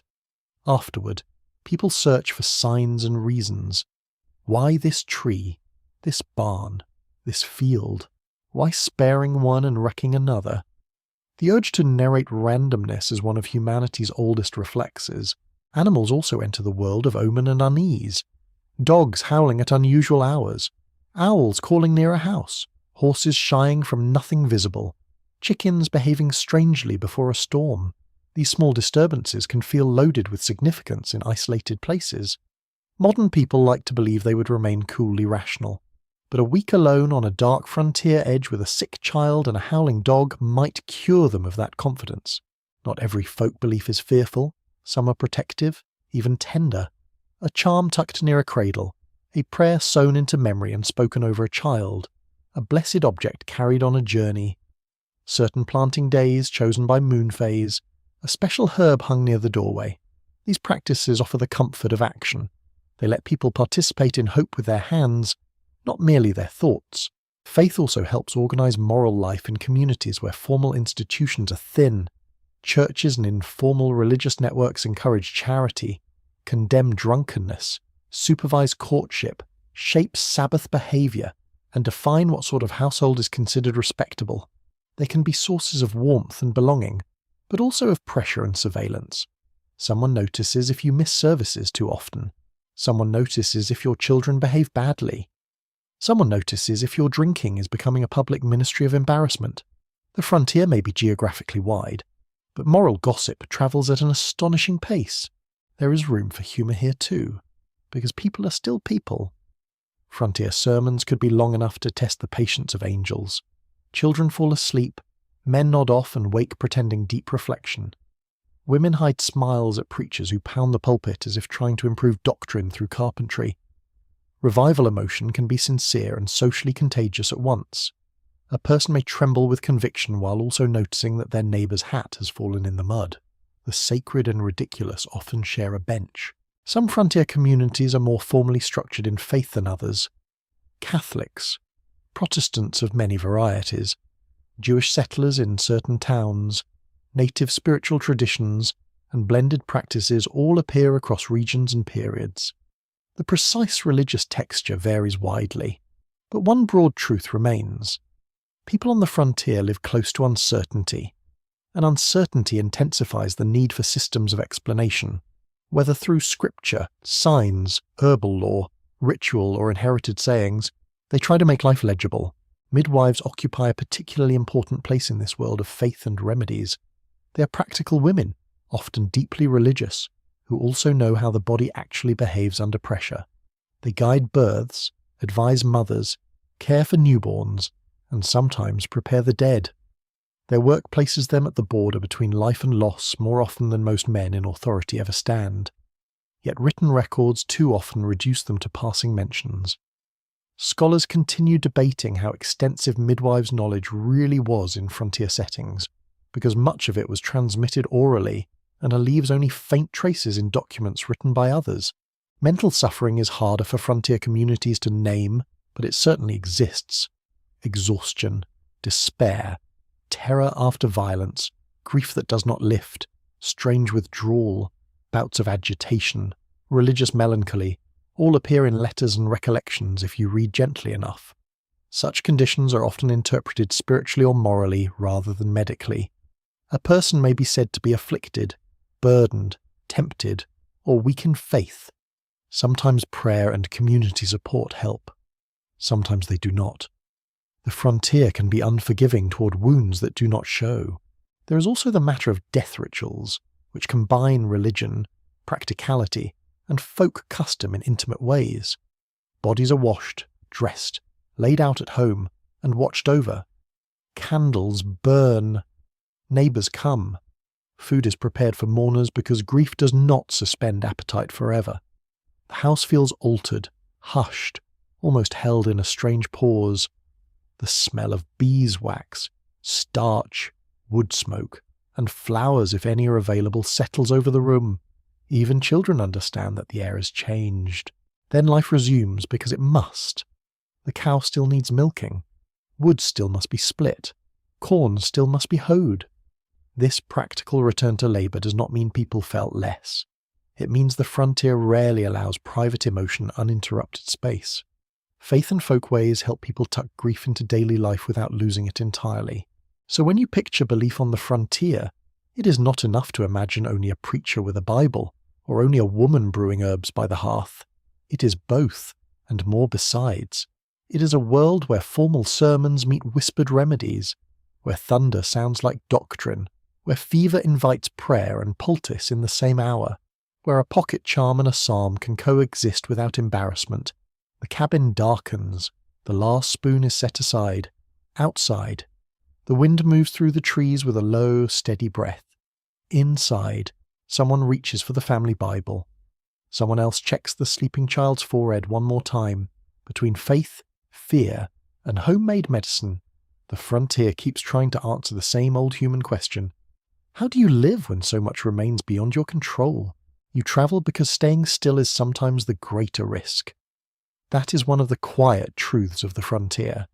A farm may be too small, the soil too thin, the debts too sharp, the neighbours too many, the opportunities too few. A man hears of cheaper land beyond the ridge. A widow hears of kin in another valley. A young couple decide they would rather gamble on distance than spend the rest of their lives under someone else's roof. So the household begins to move, and movement on the frontier is never graceful. It is noisy, muddy, expensive, tiring, and deeply hopeful. Preparation starts long before the wagon rolls. Tools are sorted first because tools are survival in portable form. Axes, hoes, kettles, chains, augers, knives, bedding, seed, spinning gear, spare clothing, ironware, firearms, powder, dried food, maybe a Bible, maybe a chair too treasured to abandon, maybe a small box of letters tied carefully with ribbon. Every item must justify its weight. Sentiment fights constantly with practicality. Sometimes sentiment wins. A cracked teacup may travel farther than common sense would advise, simply because it reminds someone of a mother, a wedding, or a life that once felt settled. The wagon itself becomes a world in miniature. Wheels creak. Grease darkens the hubs. Canvas smells of dust, sun, and old rain. Children are tucked among blankets and bundles. Chickens complain, in crates, with righteous indignation. A dog trots behind until it remembers it has no choice but loyalty. Oxen move with patient strength, horses with more spirit and less reliability. Once the journey starts, every sound gains importance.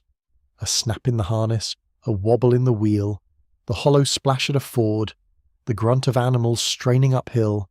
Travel teaches you to listen for trouble before you see it. Roads, when they exist, often deserve the name only in the broadest legal sense. A frontier road may be little more than a scar through the trees, a pair of ruts filled with mud, stones, and regret. Rain transforms it into a long wet argument between wagon and earth. Dry weather lifts dust thick enough to settle in your eyebrows, your teeth, your bedding, and your general outlook on life. In spring the mud grips wheels like a jealous hand. In summer the heat rises from the ground and turns every mile into labour. In autumn fallen leaves can hide holes deep enough to test both axles and faith. Winter travel brings ice, brittle air, and the unnerving possibility of losing the road altogether beneath snow. Sometimes you move in company. Several families join for safety, fellowship, and the practical advantage of shared effort. A creek crossing goes badly, and everyone wades in to help. A wheel sinks, and shoulders gather around it. Someone's child takes sick, and another woman climbs down from her wagon with broth or advice or both. Travel in groups also multiplies noise, gossip, and opportunities for disagreement. One man wants to press on, another insists on stopping. One family cooks with suspicious thrift, another uses too much salt. Migration can turn strangers into friends, or friends into enemies by sundown. The trail is a ribbon of motion, but it is also a social world. You meet drovers, peddlers, preachers, soldiers, hunters, speculators, runaways, families heading west, families heading back east with fewer illusions than luggage, and solitary men who prefer not to explain themselves. Every passerby carries information. Which river crossing is safest? Where fever has broken out? Which settlement has a mill? Which route is blocked by flood, snow, or trouble with local authorities. News travels on wheels, hooves, and memory. A rumour picked up at noon may determine where you sleep that night. Migration on the American frontier never follows just one famous road. People move along river systems, old native trails, military roads, wagon paths, and newly hacked routes that seem designed by someone who disliked both wheels and comfort. In the 18th century, routes through the Appalachians become especially important. Gaps in the mountains, such as the Cumberland Gap, draw streams of migrants toward Kentucky and the Ohio Valley. Later, turnpikes, canals, and improved roads accelerate movement, though improved is a generous frontier word. Better than dreadful still leaves room for misery. A crossing through the mountains leaves a deep mark on the senses. The air cools under heavy trees, hooves strike rock, wheels scrape roots. The road narrows until it feels less like travel and more like negotiation with geography. Mist lingers in hollows. Water runs fast and clear over stones. The scent of pine, leaf mould, wet bark, and animal sweat follows the caravan. Every steep ascent demands pushing from behind. Every descent raises the fear that gravity has developed a personal interest in your wagon. Beauty and danger travel together so closely that one almost sharpens the other. Food on the road is plain and repetitive, which is a diplomatic way of saying you become intimately acquainted with salt pork, cornmeal, dried beans, hard bread, and coffee when luck and supply permit. Cooking happens quickly when possible and clumsily when weather refuses cooperation. A pot hung over a campfire smells of smoke and grease. Tin cups burn fingers if grabbed carelessly. Water from a clear stream tastes wonderful, unless it later proves to have hosted upstream animals with poor manners. Appetite is strong after a day on the trail, and even mediocre stew can seem nearly holy. One odd little frontier travel custom involved carrying small amounts of tea or coffee, not only for comfort, but for diplomacy. Offering a hot drink at camp or in a lodging place could soften tension, begin a conversation, or help establish goodwill with other travellers. It is a reminder that migration is not just about endurance, it is also about manners under pressure, and hot liquid has rescued social situations for centuries. The nights are their own education. You stop near water if possible, avoiding low ground where damp settles heavily. Fires are kindled, animals are fed, watered, checked, and perhaps hobbled. Children are wiped down as best as circumstances allow, which is usually not enough to satisfy anyone. The dark thickens around the camp. Sparks rise. Frogs call from marshy edges. Horses snort and shift. Somewhere farther off, a branch cracks. You lie under blankets, smelling of dust and smoke, staring up at a sky so crowded with stars it seems almost unfair to people who live later under city lamps. It is beautiful. It is also cold at 3 a.m. Not everyone travels in wagons. Many walk beside them to spare the animals. Some ride horseback. Some move possessions in pack trains. River travel can be quicker for certain routes, but it brings its own hazards. Flatboats, keelboats, ferries, and rafts carry families, goods, and ambition along waters that can flood, snag, overturn, or strand the unwary. Riverbanks smell of mud, fish, wet wood, and the heavy sweetness of summer growth. Mosquitoes conduct themselves with total moral collapse. Yet rivers remain essential highways because roads are so often dreadful and currents, unlike wheels, do not need repairs. Migration reshapes family life in subtle ways. Usual routines collapse and reform around motion. Privacy shrinks further, tempers fray, courtships speed up or fail.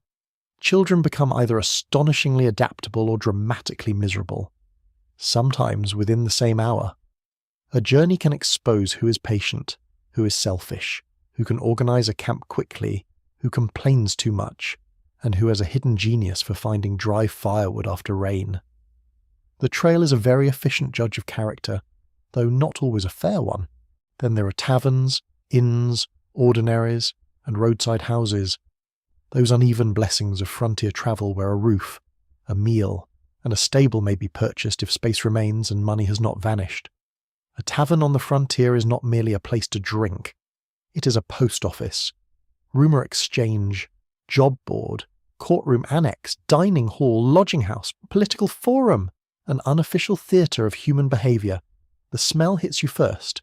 Ale, whiskey, smoke, roast meat, wet wool, spilled grease, horse tack, sweat, damp straw, and old wood rubbed smooth by years of elbows and impatience. Inside, benches crowd around tables scarred by knives, cups, and argument. Men talk loudly. Women travelling with families look for corners and practical arrangements. A child stares sleepily into a bowl of stew. Someone bargains over lodging. Someone complains about prices with the confidence of a person who will pay them anyway. Candles gutter. Boots thud overhead. A fiddler may appear if the company and mood allow. The tavern offers warmth and food, but rarely peace. You sleep with other travellers breathing nearby, with snores, coughs, muttered dreams, and the occasional alarming conversation in the dark. Luxury this is not. Shelter it certainly is. Roadside taverns are also where frontier migration becomes visible as a collective phenomenon. Here you see not just your own journey, but everyone else's. A family from Pennsylvania moving south. A drover heading toward market. A surveyor with rolled maps and self-important boots. A preacher who looks half-starved and entirely determined. Soldiers in transit. Men looking for work on roads, canals, or later railroads. Women joining relatives after widowhood. Enslaved people forced along routes not of their choosing. Freedom seekers travelling as quietly as possible. The frontier road gathers every kind of motion, voluntary and involuntary alike. This is important because migration is not always a story of cheerful self-improvement. Many are pushed rather than lured. Debt, failed harvests, legal disputes, dispossession, military conflict, and family fracture all drive people onward. Native communities are also displaced repeatedly by treaties, coercion, war, and settler encroachment. Their movement across the continent is not the same as settler migration, though the two are entangled. One rests too often on the forced contraction of the other. That hard truth rides in the same landscape as all the hopeful wagons. Some travellers chase very specific opportunities. New land offices open. Military bounty lands are offered. Reports spread of fertile valleys or booming towns. During later decades, the California gold rush and other mineral strikes send enormous streams of people overland and by sea, convinced that fortune is just beyond the next ridge. Most do not become rich. Many become tired, ill, poorer than before, or all three. But hope is a sturdy animal. It feeds on rumour and survives bad evidence surprisingly well. Historians still debate how much frontier migration was driven by genuine opportunity versus exaggerated boosterism from land speculators, town promoters, and politicians eager to populate certain regions. The answer is clearly both. America produced no shortage of men willing to sell bright futures from muddy realities. Entire towns were advertised before they had enough roofs to shelter their own optimism. A hand-painted sign, a printed broadside, and a persuasive speech could make a swamp sound like destiny. Restlessness itself becomes part of frontier culture. Once people have moved once, moving again can seem less impossible. A family settles, struggles, improves the land, then hears of richer soil elsewhere and begins to consider leaving. A blacksmith follows demand westward. A shopkeeper relocates to a growing crossroads. A young man raised in one district refuses to remain there because the horizon has trained him to think in distances. The frontier creates a people who often believe the next place may be better, provided they can reach it before everyone else. This mobility has emotional costs.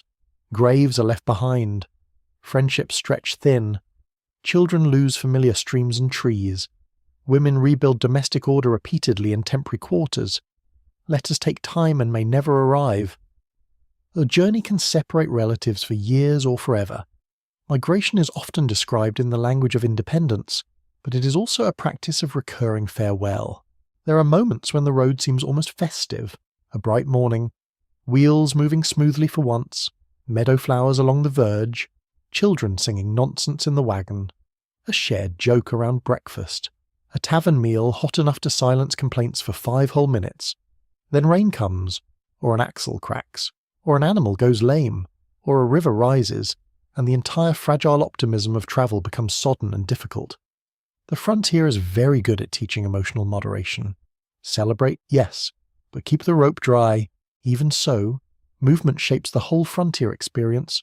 Trails become roads, roads become stage routes, river landings become towns, taverns become political centres, post stops, and social anchors. Wagon tracks cut through wilderness become corridors of migration wide enough to alter economies, ecologies, and entire maps. A single household on the move may seem small, but thousands of such households remake a continent. By the time you roll into an evening stopping place, the day's travel sits in every joint. Your clothes carry the smell of horse, dust, and campfire. The children are limp with tiredness. The animals lower their heads to feed.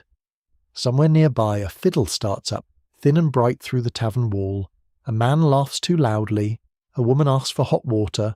A lantern sways by the stable door. The road lies behind you for now, darkening into silence. Tomorrow it will call again with all its ruts, mud, gossip, bargains, and promises. On the frontier, people keep moving not because motion is easy, but because stillness so often feels like surrender. You might expect the frontier to have clear lines between good men and bad men, sheriffs and bandits, justice and lawlessness. That would certainly make the story tidier. It would also make it less true. Real frontier order is improvised, local, inconsistent, and often deeply personal. A settlement may have a judge but no proper jail. It may have a sheriff with a badge and a horse but no real staff, no steady salary, and no guarantee that anyone will help him when trouble starts. Another place may have no formal authority at all beyond a loose agreement among neighbours that stealing a mule is unacceptable, and public drunkenness should preferably occur somewhere else. Law arrives slowly on the frontier, and disorder usually gets there first. Settlers come before courthouses, miners come before ordinances, cattle herds come before fencing law, boomtowns rise before anyone agrees on who owns the land beneath the saloon floor. In such places, custom fills gaps that statutes cannot reach quickly enough. Community reputation matters. So do grudges. So do kin ties. A man may avoid punishment not because he is innocent, but because his cousins make up half the district and the other half owe him money. The setting tells you much about how justice works. A frontier courthouse might be a respectable brick building in a county seat, but it might also be a borrowed room, a tavern corner, a church, or a rough hall with benches that wobble and windows that let in every temperature nature can invent. You smell lamp oil, old paper, damp coats, tobacco, mud, and sweat from too many bodies packed into a room where someone is about to argue over a horse, a boundary, a debt, or a death. Law in such places feels less like marble authority and more like a crowded public performance with consequences. Many frontier disputes are painfully ordinary. Fences placed too far over a line, livestock trampling crops, unpaid debts, timber cut on the wrong parcel, water diverted, contracts made informally and remembered differently by each participant. A great deal of frontier legal life is not gunfire at noon. It is paperwork, witnesses, conflicting memories, and the general human talent for insisting that one's own behaviour was entirely reasonable. These disputes matter because land, animals, tools, and credit are survival, not abstractions. Violence does happen, of course, but even that is often less theatrical than legend suggests. A quarrel at a tavern turns ugly after too much whiskey. A card game ends with a chair thrown first and a knife drawn second. A cattle dispute escalates on a lonely road where there are no witnesses except one frightened horse. Domestic violence remains a grim and under-recorded reality. So do assaults that never become famous because the victims are poor, female, transient, native, black, or otherwise easy for records to overlook. Frontier violence is real, but it is unevenly remembered. Whiskey deserves an honourable mention as one of the most consistent accomplices in frontier disorder. Taverns, grog shops, and makeshift bars are social centres, hiring halls, debating chambers, and convenient stages for bad decisions. The smells inside are always rich and slightly threatening. Sour ale, spilled spirits, pipe smoke, wet leather, roasting meat, sweat, mud, and the sweet burnt note of tallow candles. A man may enter to hear news and leave having challenged someone to fight over politics, cards, or an insult so small it would sound absurd by morning. Frontier communities know this perfectly well, which is why regulations against carrying weapons into town, firing guns inside limits, or selling drink on Sundays appear with predictable regularity and equally predictable mixed success.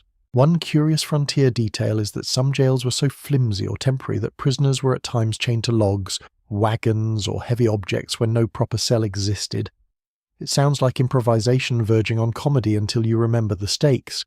Institutions on the frontier often begin as practical guesswork. Security, like everything else, must sometimes be invented from what is already lying around. Lawmen themselves are rarely glamorous. A sheriff may spend more time serving papers, collecting taxes, posting notices, and transporting prisoners than engaging in dramatic pursuits. Constables and marshals in small settlements are often ordinary men with other occupations, drafted into public responsibility because someone had to do it, and their neighbours dislike them only slightly less than the alternatives. They ride long distances, settle squabbles, break up drunken fights, summon posse, and try to maintain authority in places where many residents are armed, suspicious of government, and unimpressed by titles. It is not a profession designed to preserve your self-esteem. Posses are another frontier reality that sounds heroic until you imagine the actual logistics. A horse is saddled in haste. Men are gathered from farms, shops, and taverns. One has a proper gun, another brings a rusty one, a third brings enthusiasm, which is rarely enough. They may know the fugitive personally. They may be related to him. They may dislike the sheriff. They may also get lost. Frontier pursuit involves mud, fatigue, uncertain trails, and the possibility that half your volunteers are mainly there for the excitement and a story afterward. Competence varies. Then there is vigilance, that awkward borderland between communal self-defense and collective overreach. Vigilance committees appear where formal law seems too weak, too distant, too corrupt, or too slow. In mining camps and cattle towns especially, citizens sometimes band together to punish thieves, gamblers, suspected murderers, or political enemies. Sometimes they target genuinely dangerous people. Sometimes they become mobs with stationery. The difference is not always obvious to those inside them. A community fearful of disorder can become disorderly with remarkable speed once it decides procedure is a luxury. This is one of the great frontier tensions. People demand law, but they do not always want restraint. They want thieves punished, but not taxes raised too much to support courts. They want order, but not officials too powerful. They want protection, but dislike regulation. So justice comes out lopsided, swift in one case, absent in another, severe toward outsiders, forgiving toward locals. Public opinion often weighs as much as evidence, especially in places where everyone knows everyone and neutrality has the lifespan of a snowflake on a stove. Racial hierarchy shapes law profoundly on the frontier, though popular myth often brushes past this with insulting speed. Native people, black people, Mexican Americans in the Southwest, Chinese immigrants in Western mining regions and rail communities, and many others encounter legal systems stacked against them. Violence against them may be under-prosecuted or ignored entirely. Testimony rules may limit who can testify against whom. Vigilante action may be directed selectively. A frontier court can claim to represent civilization while practicing something much meaner in daily effect. The badge and the bias often ride together. Women encounter a similar gap between theory and reality. A woman can bring complaints about abuse, desertion, theft, or slander, but her chances depend heavily on local custom, male allies, reputation, and the willingness of officials to treat her grievance as serious. Some frontier women use courts skillfully, especially in matters of property, inheritance, and debt. Others find the law too costly, too public, or too humiliating to pursue. A saloon brawl becomes a story. Domestic suffering becomes a silence. The historical record inherits that imbalance. Still, courts matter. As settlements mature, county governments form, records accumulate, deeds are filed, marriages registered, roads authorized, taxes assessed, and disputes formalized. The slow spread of clerks, judges, lawyers, and written procedure is one of the clearest signs that a frontier district is becoming something more settled. Paper begins to compete with fists, not always successfully, but the competition itself is meaningful. When people start arguing over stamped documents instead of immediate retaliation, a community is changing its habits. Lawyers on the frontier occupy a curious place. They are often mocked as slippery, greedy, or overly fond of words. Yet people need them. Someone must write the deed, file the claim, defend the accused, sue the neighbour, interpret the statute, or explain why your cousin's promised land parcel is not, in fact, securely yours just because he swore on a Bible and seemed sincere.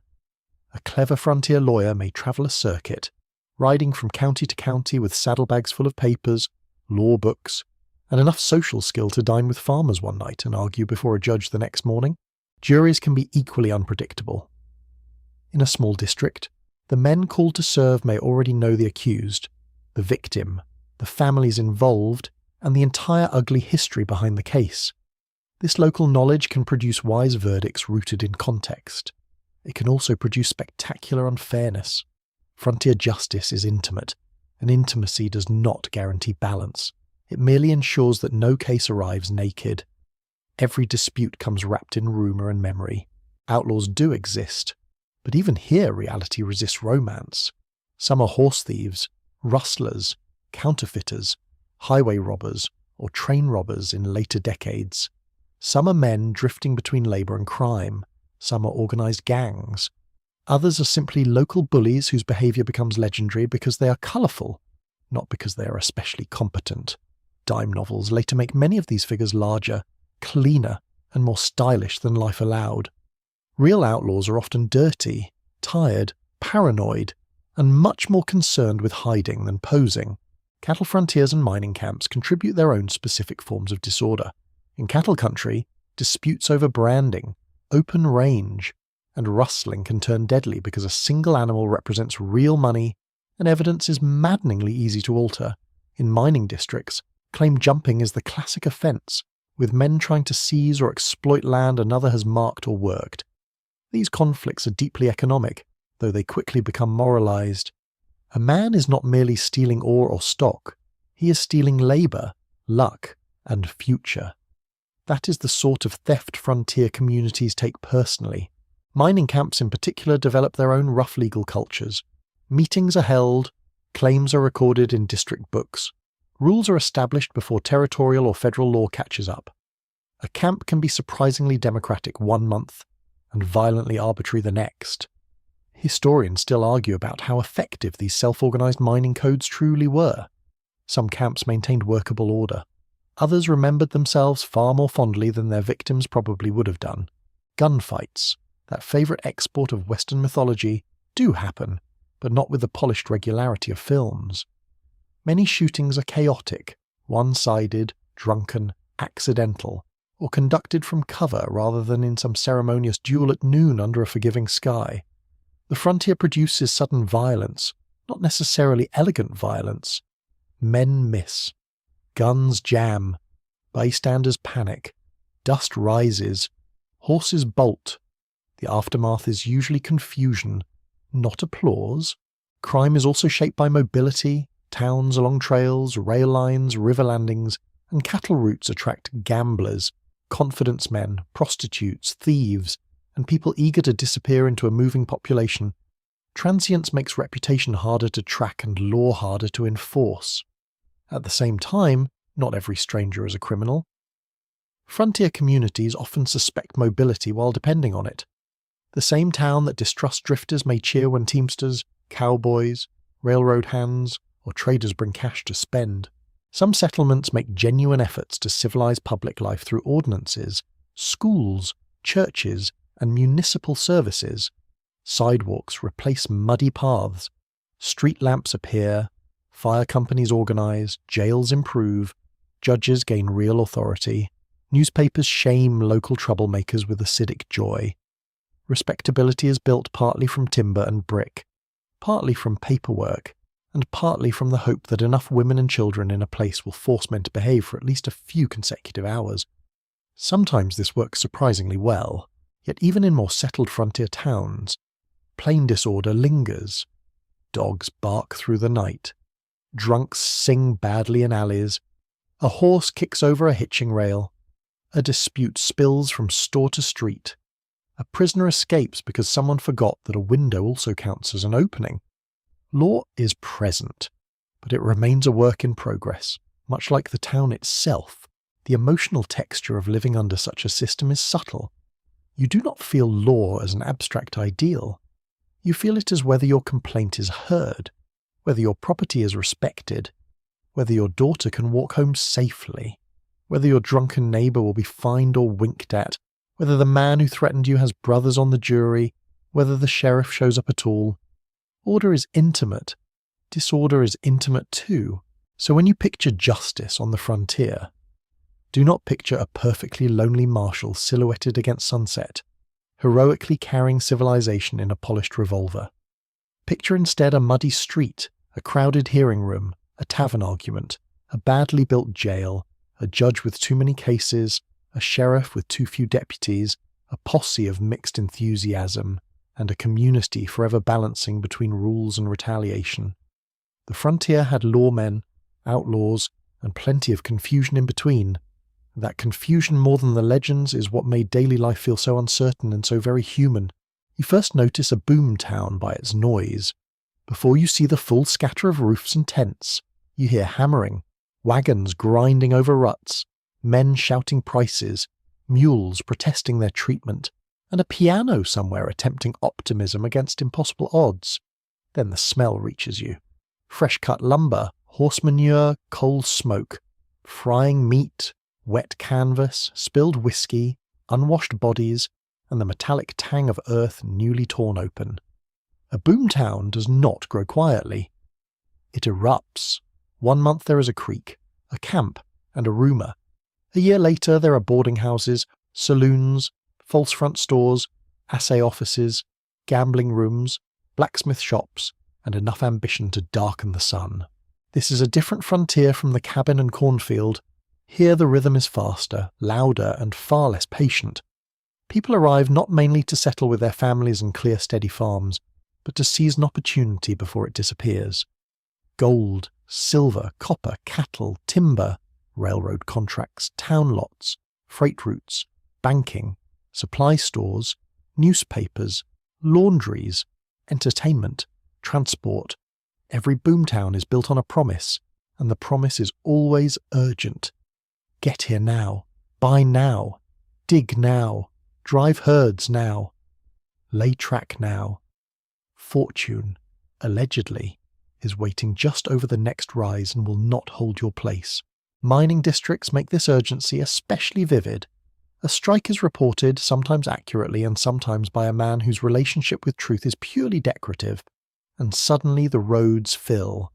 Prospectors arrive with picks, pans, shovels, blankets, hopes, and a touching confidence that geology exists to reward personal determination. Merchants arrive too, often with sharper instincts. One of the oldest frontier jokes, because it was often true, is that the people who made reliable money in a gold rush were the ones selling boots, bacon, candles, and shovels to those hunting gold. Romance is expensive. Flour is always billable. A mining camp can begin as a rough scatter of tents near a stream. Canvas snaps in the wind. Mud clings to everything after rain. Cooking smoke hangs low in the morning. Men kneel in icy water, swishing pans, or descend into shafts where the air grows close and the earth smells damp, mineral, and faintly dangerous. Every clink of metal sounds like hope. Every little glitter in a pan sends the pulse jumping. It is exhausting work, repetitive and uncertain. You stand bent over gravel, fingers numb, back aching, eyes straining for the tiny flash that might transform your life. Most of the time, of course, it does not. As mining expands, labour becomes more industrial and more dangerous. Individual prospectors give way to companies, deeper shafts, timbered tunnels, pumps, blasting powder, hoists, and investment capital from people who may never inhale the mine's choking dust. The sound underground is unforgettable. Pick striking stone, water dripping steadily, a cart rattling on rough rails, a muffled explosion that rolls through the earth and your chest together. Lamps flicker against walls that sweat moisture. The air tastes of grit. Touch the timbers and they feel damp, rough, and vaguely temporary, which is not the most comforting sensation several hundred feet below the surface. Cave-ins, gas, flooding, falls, and blasting accidents make mining one of the frontier's most unforgiving occupations. Wealth may appear overnight, but so can death. Men come up from a shift grey with dust, eyes red, shoulders stooped, hands cut and blackened. Some get rich, more do not. A great many simply become older in a hurry. Boomtown legend prefers the lucky strike. Daily life more often consists of labour, debt at the company store, and the constant smell of sweat and rock. Silver camps and gold camps develop their own peculiar social worlds. Some are almost entirely male at first, full of boarding houses, saloons, gambling tables, and laundry lines flapping behind rough structures. Others attract families faster and begin developing schools, churches, and more stable streets. Women are never absent. Despite the myth of the purely masculine boom, they run boarding houses, cook for crews, keep shops, teach school, take in sewing, perform on stage, work as laundresses, and in some places engage in sex work because frontier economies are as unequal as they are energetic.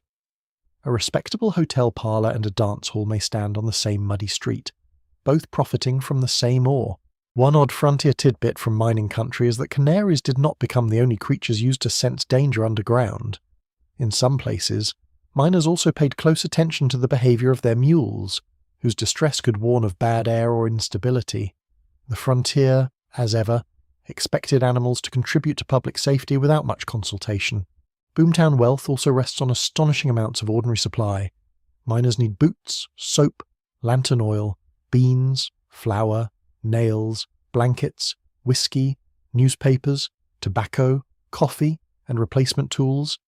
Cattle camps need saddles, rope, branding irons, chuck wagons, beans, bacon, and men willing to smell like trail dust for months at a time. Railroad crews need food, iron, timber, spikes, tents, doctors, teamsters, cooks, and endless freight hauled over impossible distances. The glamour of sudden fortune leans heavily on barrels, crates, invoices, and aching backs. Cattle towns bring a different frontier rhythm, one tied less to digging and more to movement across open land. You smell cattle before you see them fully, a thick, warm animal smell mixed with dust, dung, leather, horse sweat, and the smoke of campfires from trail crews. Longhorn drives from Texas northward after the Civil War become one of the most famous episodes of the later frontier. Cowboys trail herds for weeks or months, sleeping lightly, eating monotonous food, riding in heat, rain, insects, and cold dawns that make your fingers stiff on the reins. The work is dirty, repetitive, and much less cinematic than later songs would claim, though perhaps equally hard on the knees. A cattle drive sounds vast even from a distance. Hooves drumming, steers bawling, harness jingling, men calling to one another through dust. The chuck wagon creaks along behind, carrying food, gear, and the cook, who may be the most important person in camp after several days of beans and coffee. Night on the trail has its own atmosphere. Stars sharp overhead, a nervous herd shifting and snorting in the dark, horses blowing softly through their noses, men singing or speaking in low voices to keep cattle calm. Then a sudden clap of thunder, and everyone tenses because a stampede can turn the whole beautiful scene into pure terror in seconds. Cowboys themselves are more diverse than the tidy frontier myth allows. Many are young, many are poor. A significant number are black, Mexican, or Tejano, and native men also work in ranching economies in various regions. Skills matter more than legend. Can you ride? Can you rope? Can you stay awake on watch? Can you manage a frightened horse in bad weather? Can you keep moving when your clothes are stiff with sweat and dust? That is the real frontier test. not whether your hat looks dramatic at sunset. Cattle towns at the railheads become wild partly because they are temporary release valves.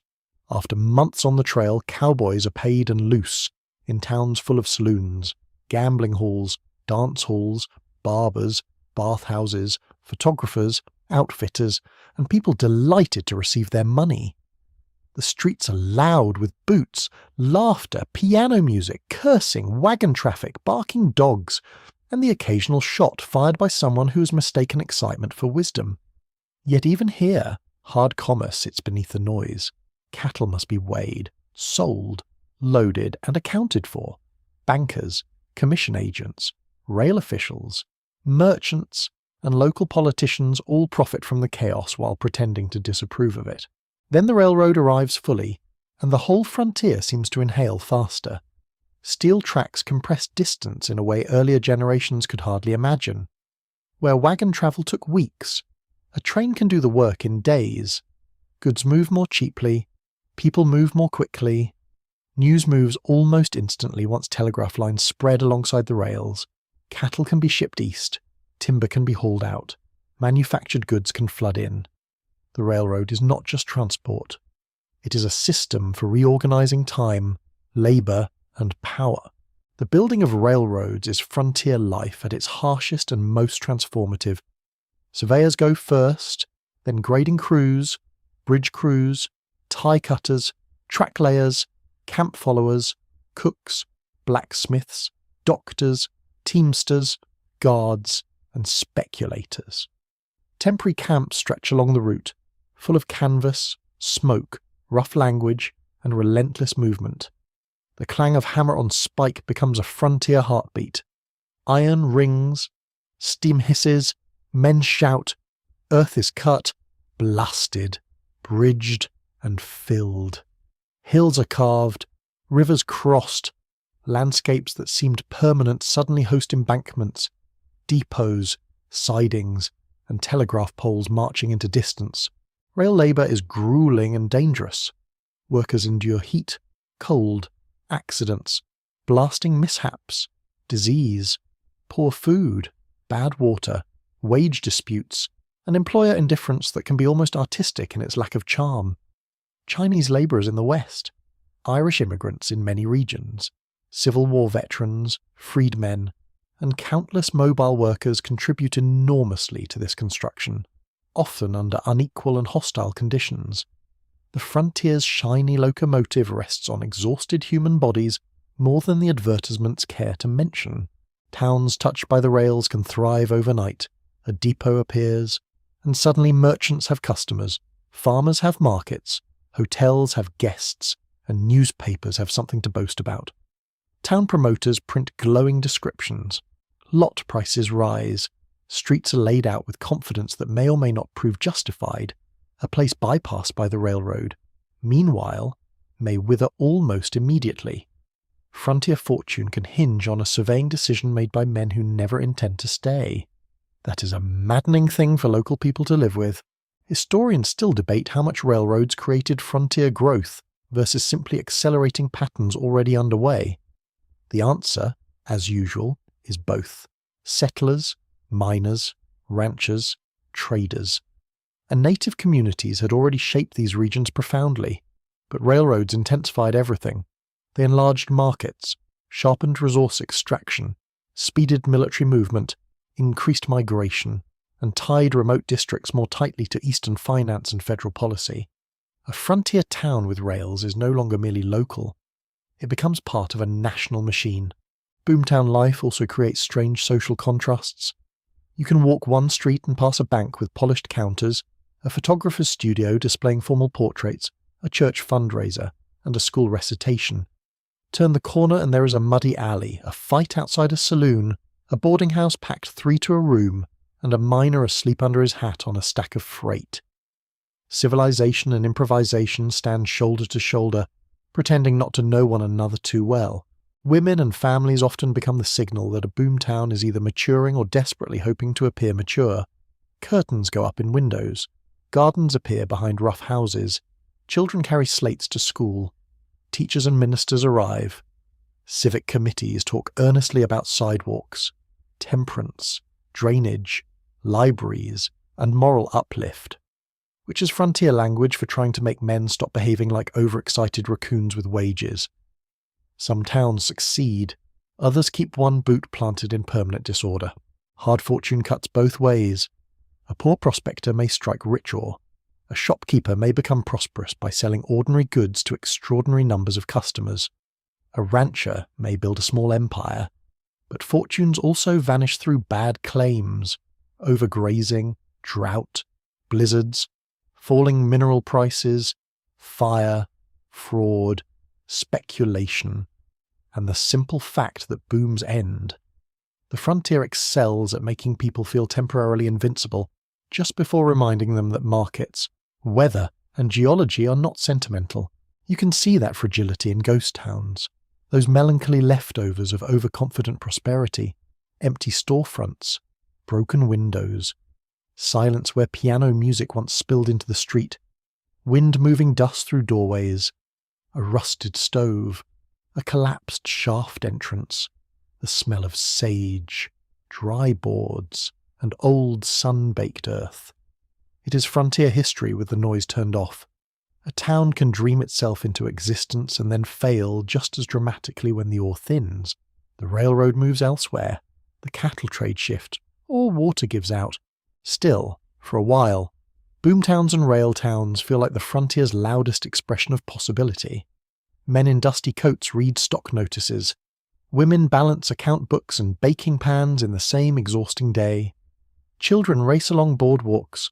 Locomotives arrive breathing steam and cinders. Bells ring, hammers strike, money changes hands. So do lies. The whole place feels temporary and urgent, as though everyone knows the moment might not last but intends to profit from it while it does. By evening the light slants across false fronts and telegraph wires. Dust glows gold in the air. Somewhere a train whistle rises long and low across the plain. In a boarding-house dining room, spoons strike thick plates. At a livery stable, horses shift in their stalls. A miner coughs into a handkerchief. A storekeeper counts receipts. A child falls asleep in a chair while adults talk in the next room about ore, cattle prices, railroad schedules, and whether this place will still matter in 5 years. This is frontier life in its later, louder age. Boom towns, railroads, and hard fortune. Rich with noise, sharp with risk, and always half one step away from vanishing. By the 1890s, people begin saying the frontier is over, which is a very official-sounding way to describe a place where dust still blows through streets, fences still sag, crops still fail, and half the population is still arguing with weather, distance, and one another. In 1890, the United States Census Bureau announced that the line of frontier settlement could no longer be clearly traced. On paper, that sounded neat and conclusive. In real life, it felt rather less dramatic. Nobody woke one morning, stretched, looked out over the plains or mountains, and said, with perfect calm, "Well then, that settles it. We are finished being frontier people. Life in these years remains full of rough edges. Ranches still sprawl across dry country. Mining towns still chase wealth from stubborn ground. Farmers still battle drought, grasshoppers, debt, and markets set far away by men with clean cuffs. Native communities still endure the violent consequences of decades of conquest. Broken treaties, forced movement, and confinement. Railroads tie regions together more tightly than ever. Yet distance still shapes everything from prices to loneliness. The frontier may be declared closed by officials, but ordinary people continue living with its conditions every day. You feel that tension most clearly in the landscape. The open spaces are still immense. Prairie wind still races across grass with a sound like water moving through silk.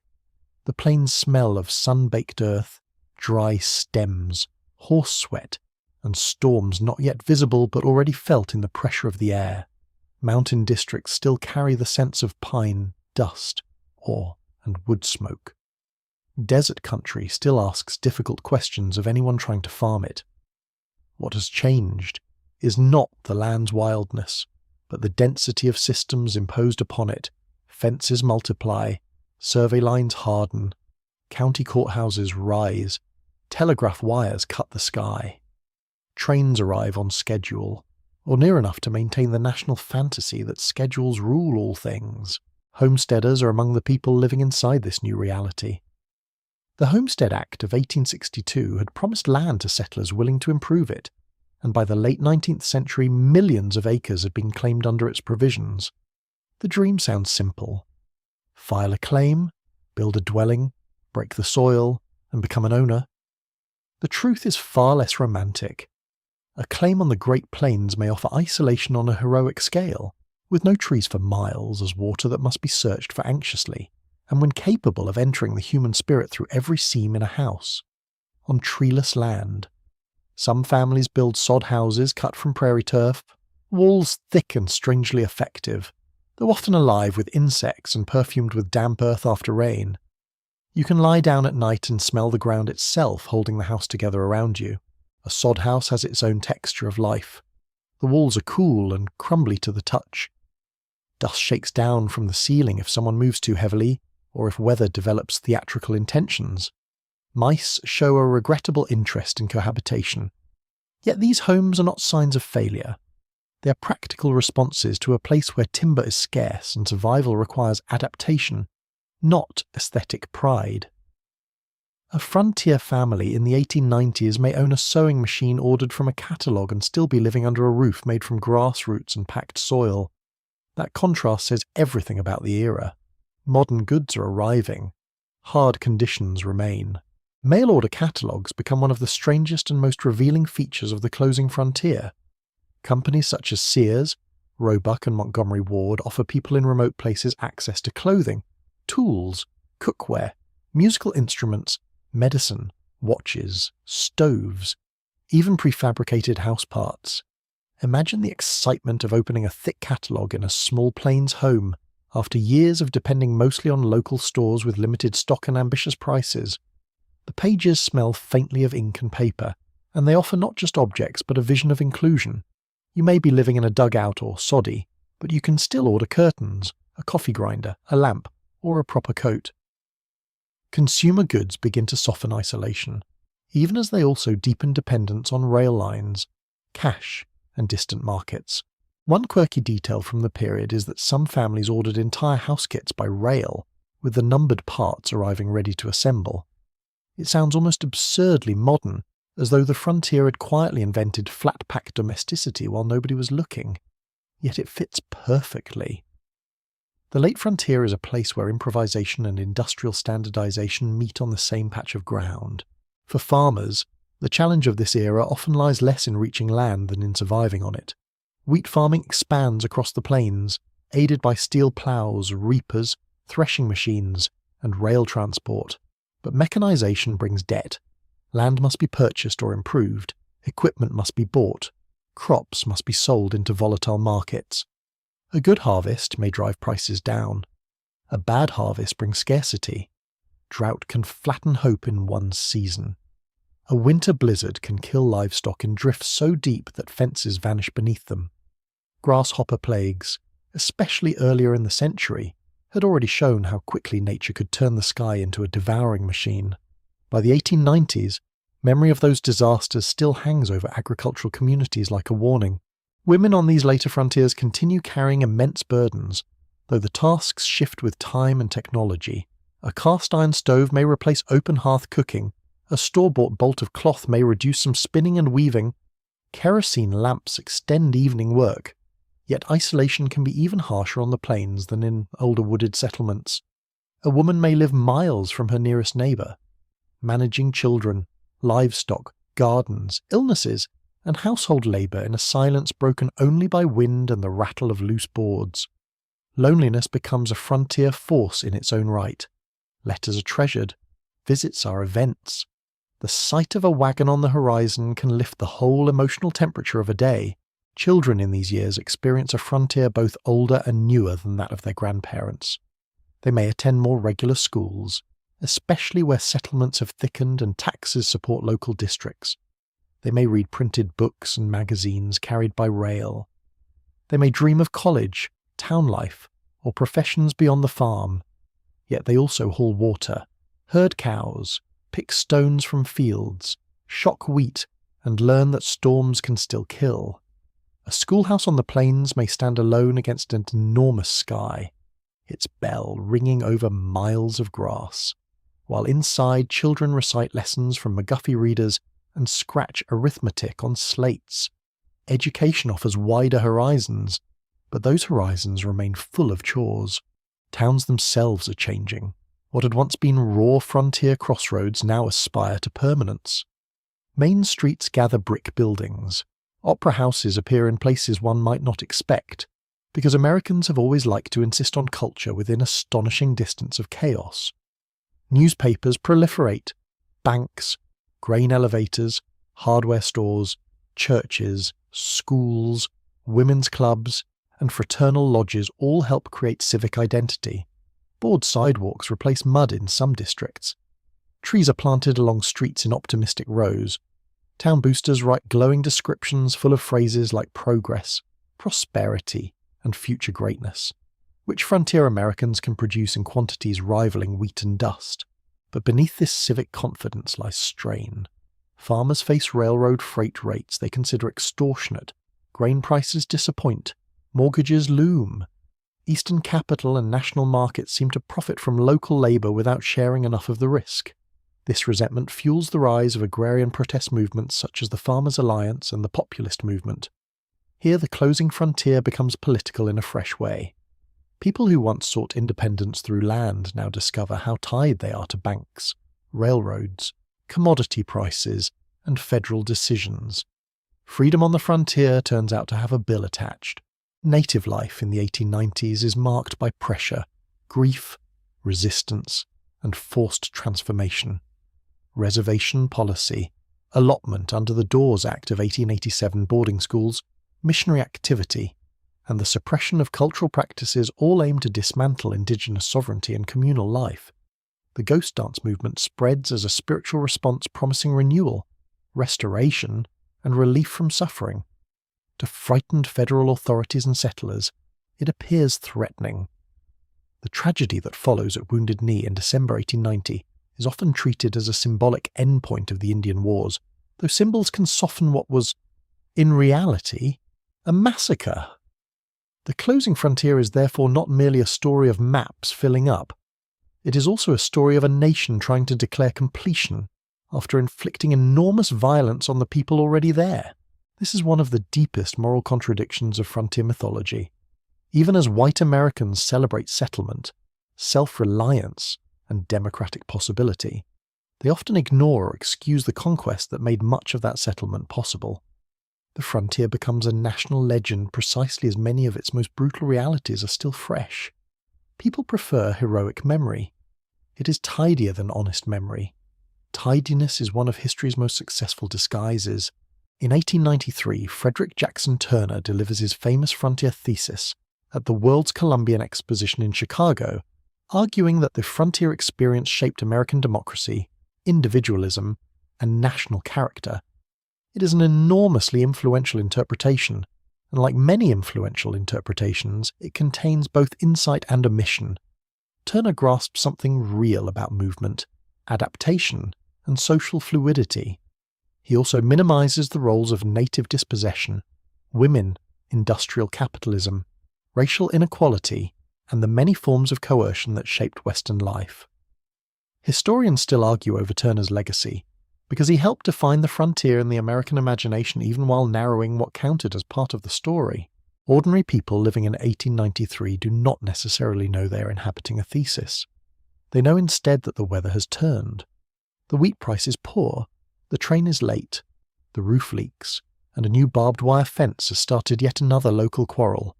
Barbed wire deserves its own moment here, because it changes frontier life profoundly. Invented in the 1870s and rapidly adopted, it encloses land cheaply and effectively. The open range begins to close, cattle routes are constrained, farmers protect crops, ranchers feud over access. A simple twist of wire with sharp points helps settle one argument and create several new ones. Few objects have ever looked so modest while altering an entire social geography. The sensory experience of this late frontier is full of machine sounds joining older rural rhythms. A A train whistle carries across fields at dusk. A mechanical thresher clatters where once only flails sounded. Windmills squeak and turn against blue sky. Telephones begin to appear in some towns, yet horses still stomp in muddy yards. Hand pumps still groan, bread still bakes, babies still cry in small houses on remote claims. Change arrives unevenly, like weather fronts meeting over open country. Boom and bust continue as well. Some mining towns prosper into durable cities, others collapse into silence once the ore declines or capital pulls out. Ranching is hit hard by severe winters such as the disastrous winter of 1886 to 1887, which kills huge numbers of cattle and helps destroy the dream that open-range ranching can continue, unchanged, forever. Corporate operations replace some smaller ventures. Sheep spread into regions once dominated by cattle, generating another layer of conflict. The frontier does not end with a peaceful sigh. It rearranges itself under pressure. Immigrants keep arriving too. Scandinavians, Germans, Czechs, Russians, and many others settle farming districts across the plains and upper Midwest. Their languages, foods, churches, songs, and building styles shape frontier communities in ways older Anglo-American narratives often understate. A late frontier town might echo with several languages on market day.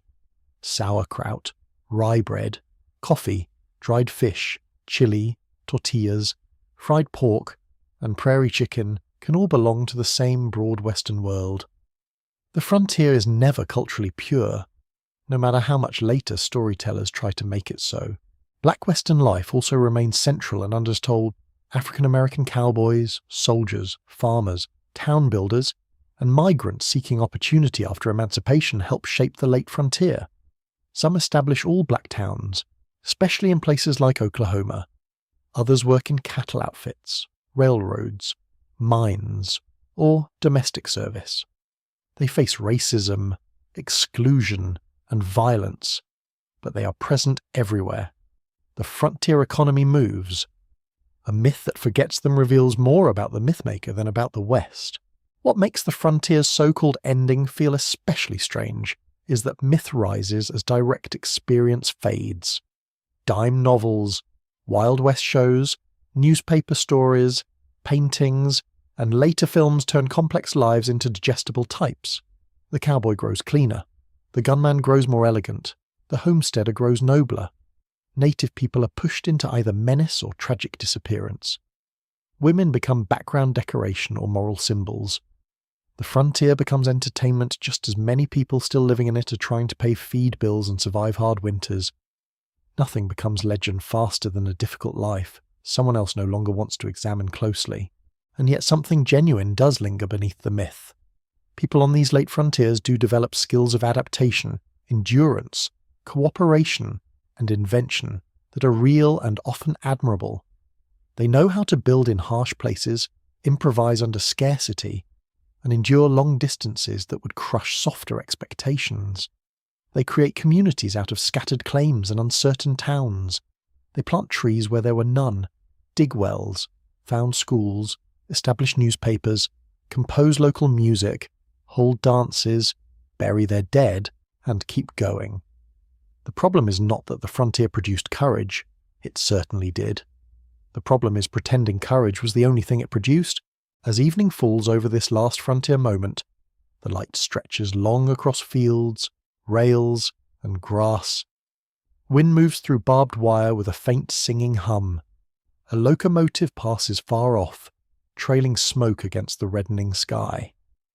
In a sod house, supper is set on a table scrubbed smooth by use. In a reservation cabin, grief and endurance sit side by side in the same room. In a railroad town hotel, travelling salesmen unfold samples beneath gaslight. In a schoolhouse cloakroom, children's coats hang in a row, smelling of dust and wool. In a county office, papers stack higher as if the nation believes enough forms can finally domesticate what force and hope began. The frontier is declared closed, but life refuses to close neatly with it. Too much has happened. Too many people have paid for it in labour, loss, and memory. Too many myths have already begun to float upward from the dust. What remains is not an ending in the tidy storybook sense, It is a long settling of consequences. The land is mapped more fully, fenced more tightly, travelled more quickly, and governed more confidently than before. But under those new systems, the old frontier truths still linger. Weather still humbles. Distance still isolates. Communities still depend on one another. Power still decides who gets to belong easily and who must struggle to remain visible. And now, as the day quiets, you can let the frontier soften around you. The wind slows over the darkening grass. The rails grow still. The last wagon in town has stopped creaking. Somewhere a screen door closes gently, and somewhere farther out a horse shifts in its sleep. Lamps are lowered one by one. Voices fall to a murmur behind thin walls. The smell of dust, supper, kerosene, and cooling earth settles into the evening air. You do not need to hold every argument, every hardship, every date in your mind now. You can simply rest with the human scale of it all. A cup on a table, boots by a door, a child asleep beneath a quilt, a woman folding the last cloth of the day, a man listening to the distant whistle of a train and wondering what changes tomorrow may bring. The great frontier, so often described in grand words, was always built from small moments like these, from hands that cooked and planted, mended and carried, wrote and buried, soothed and endured, from people who often did not feel legendary at all, only tired, hopeful, stubborn, lonely, and alive beneath a wide sky. Let the prairies dim now, let the towns grow quiet, let the campfires sink into amber light. The roads no longer need to be followed tonight.